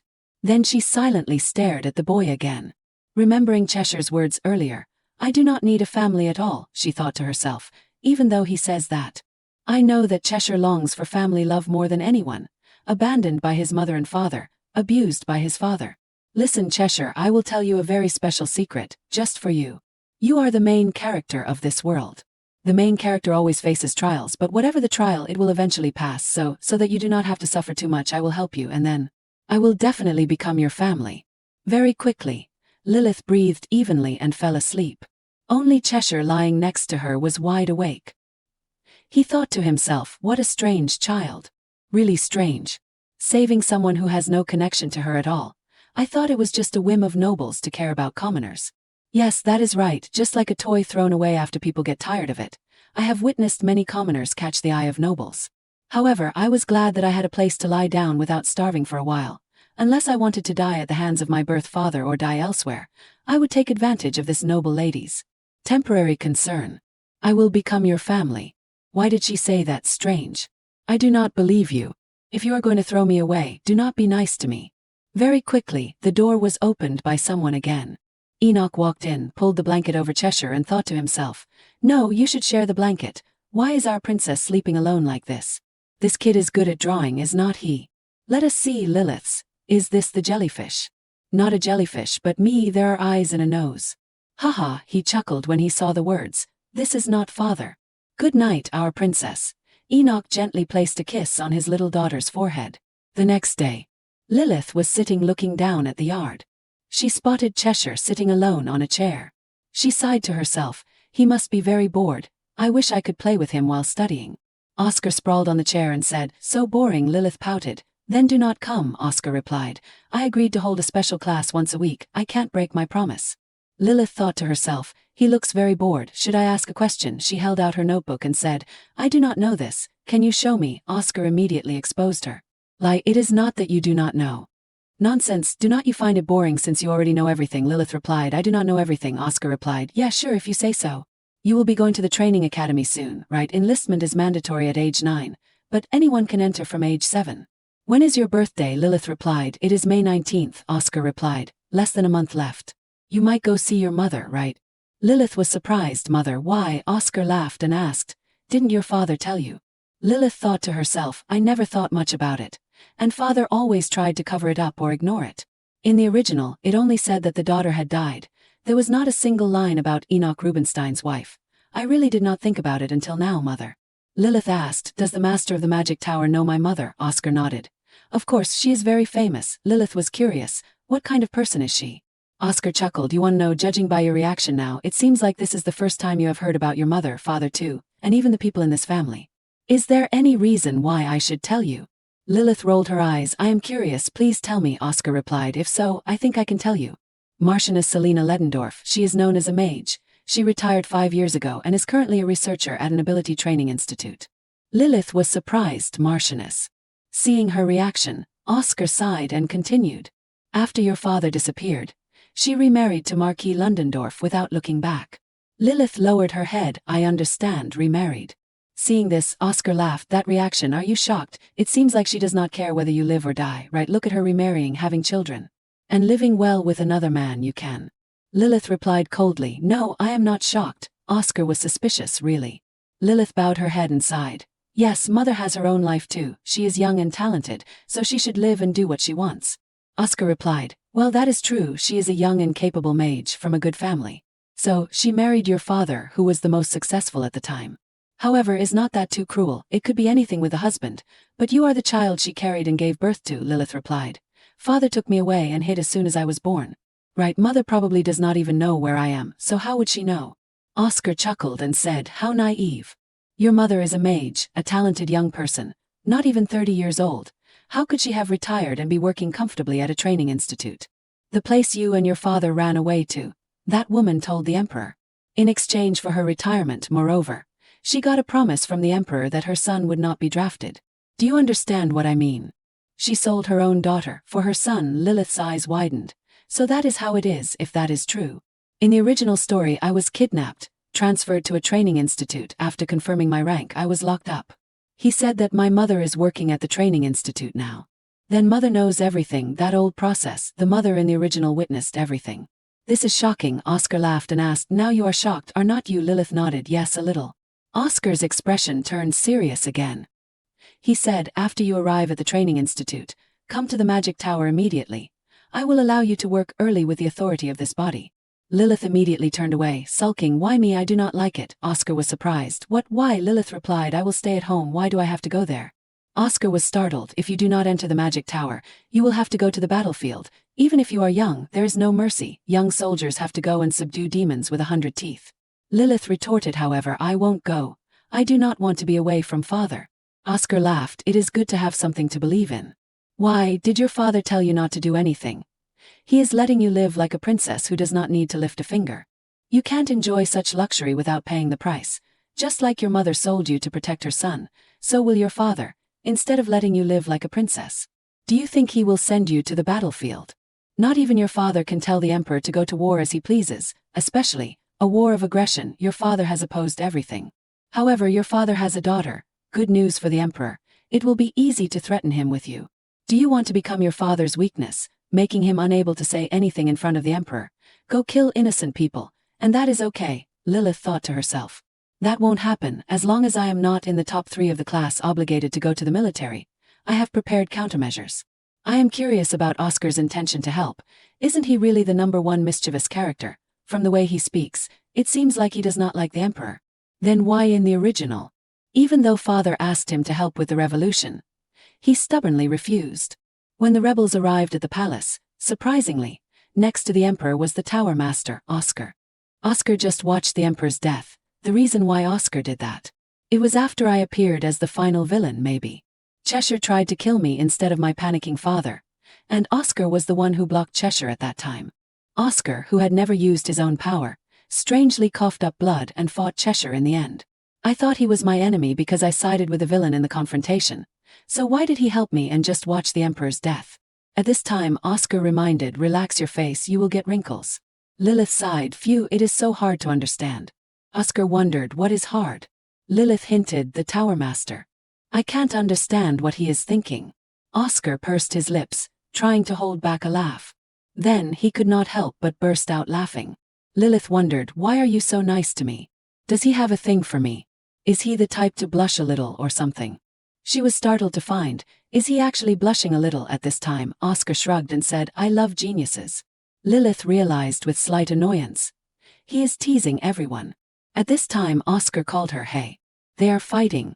Ha, Lilith looked out the window in surprise. Cheshire and Leon. The two of them are grabbing each other's heads and fighting. Lilith ran down in a panic, I have to go there. Oscar's smile disappeared as he looked down coldly. A faint smile quickly reappeared. The age gap is quite interesting. His smile also softened when he saw Lilith. She is mature inside and good at acting indeed. At this time Lilith came running over and yelled, stop it, what do you think you are doing?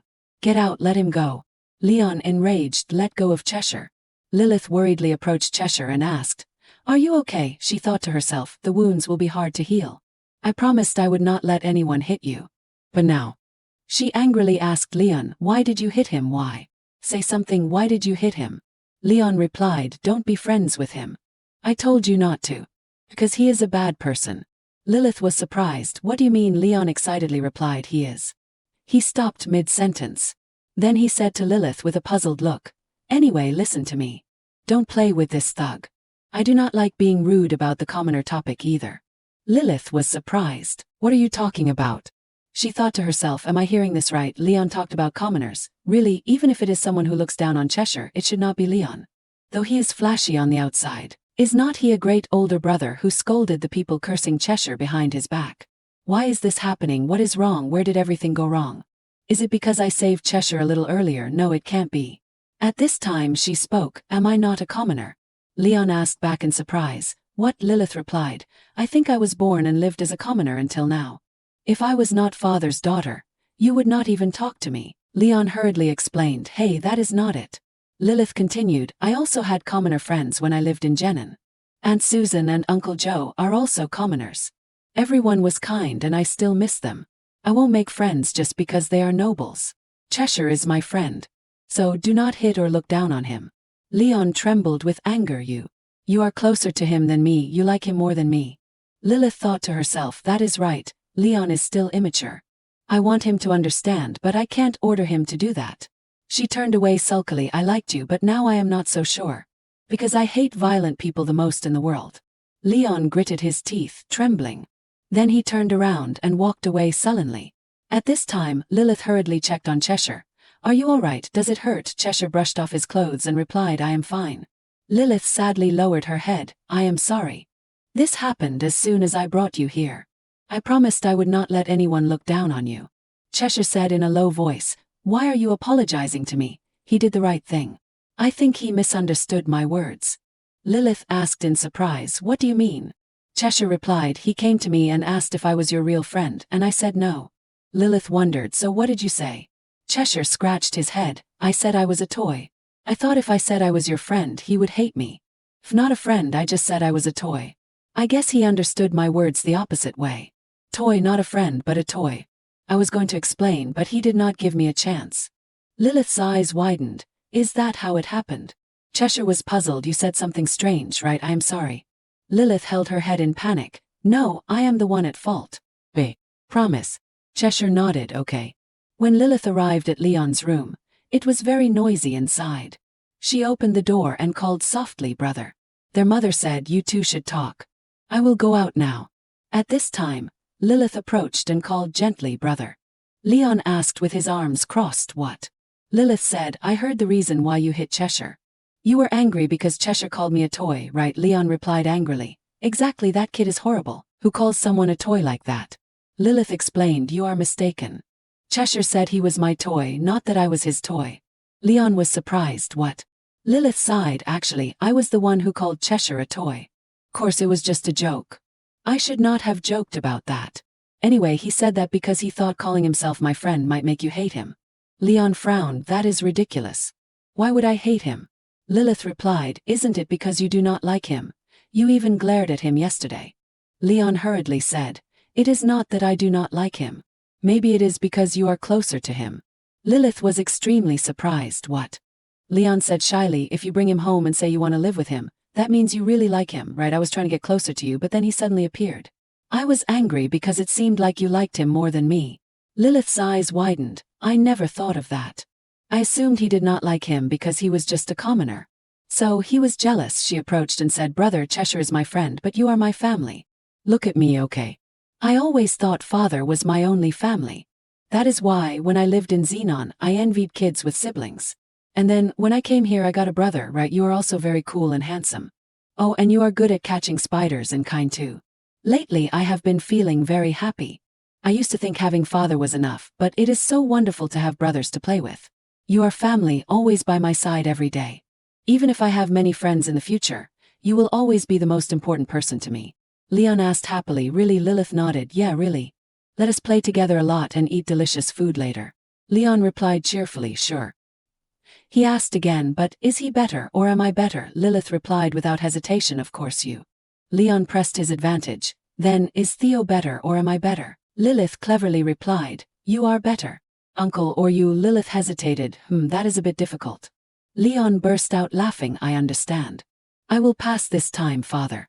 The next day, Leon sat on a chair and said arrogantly, hey, I am sorry for hitting you yesterday. I misunderstood you. Violence is not good anyway, so I apologize. It is not Lilith making me say this, I mean it. Cheshire replied, it is okay. I said something weird anyway. Leon nodded, all right. Let us talk normally. You forgive me, right? Cheshire nodded, yeah. Theo, on the bed, said with a smile, Leon's way of talking is a bit strange, but he is not a bad kid. Please understand. You said your name is Cheshire, right? I am Theo. Make yourself comfortable. Although this is not my house. Cheshire thought to himself, is he hurting anywhere? At this time Leon spoke up, hey, if you are going to live here from now on, you will need to adjust the ranking a bit. Cheshire was surprised, ranking. Leon said smugly, Lilith said she likes me more than you. Cheshire froze, what? Leon laughed loudly with satisfaction. Look at your face, full of defeat. And she said she likes me more than Theo too. Yeah, really. If you do not believe me, you can ask Lilith. Even Uncle can't win, how can you consider me an exception? So, I am number one.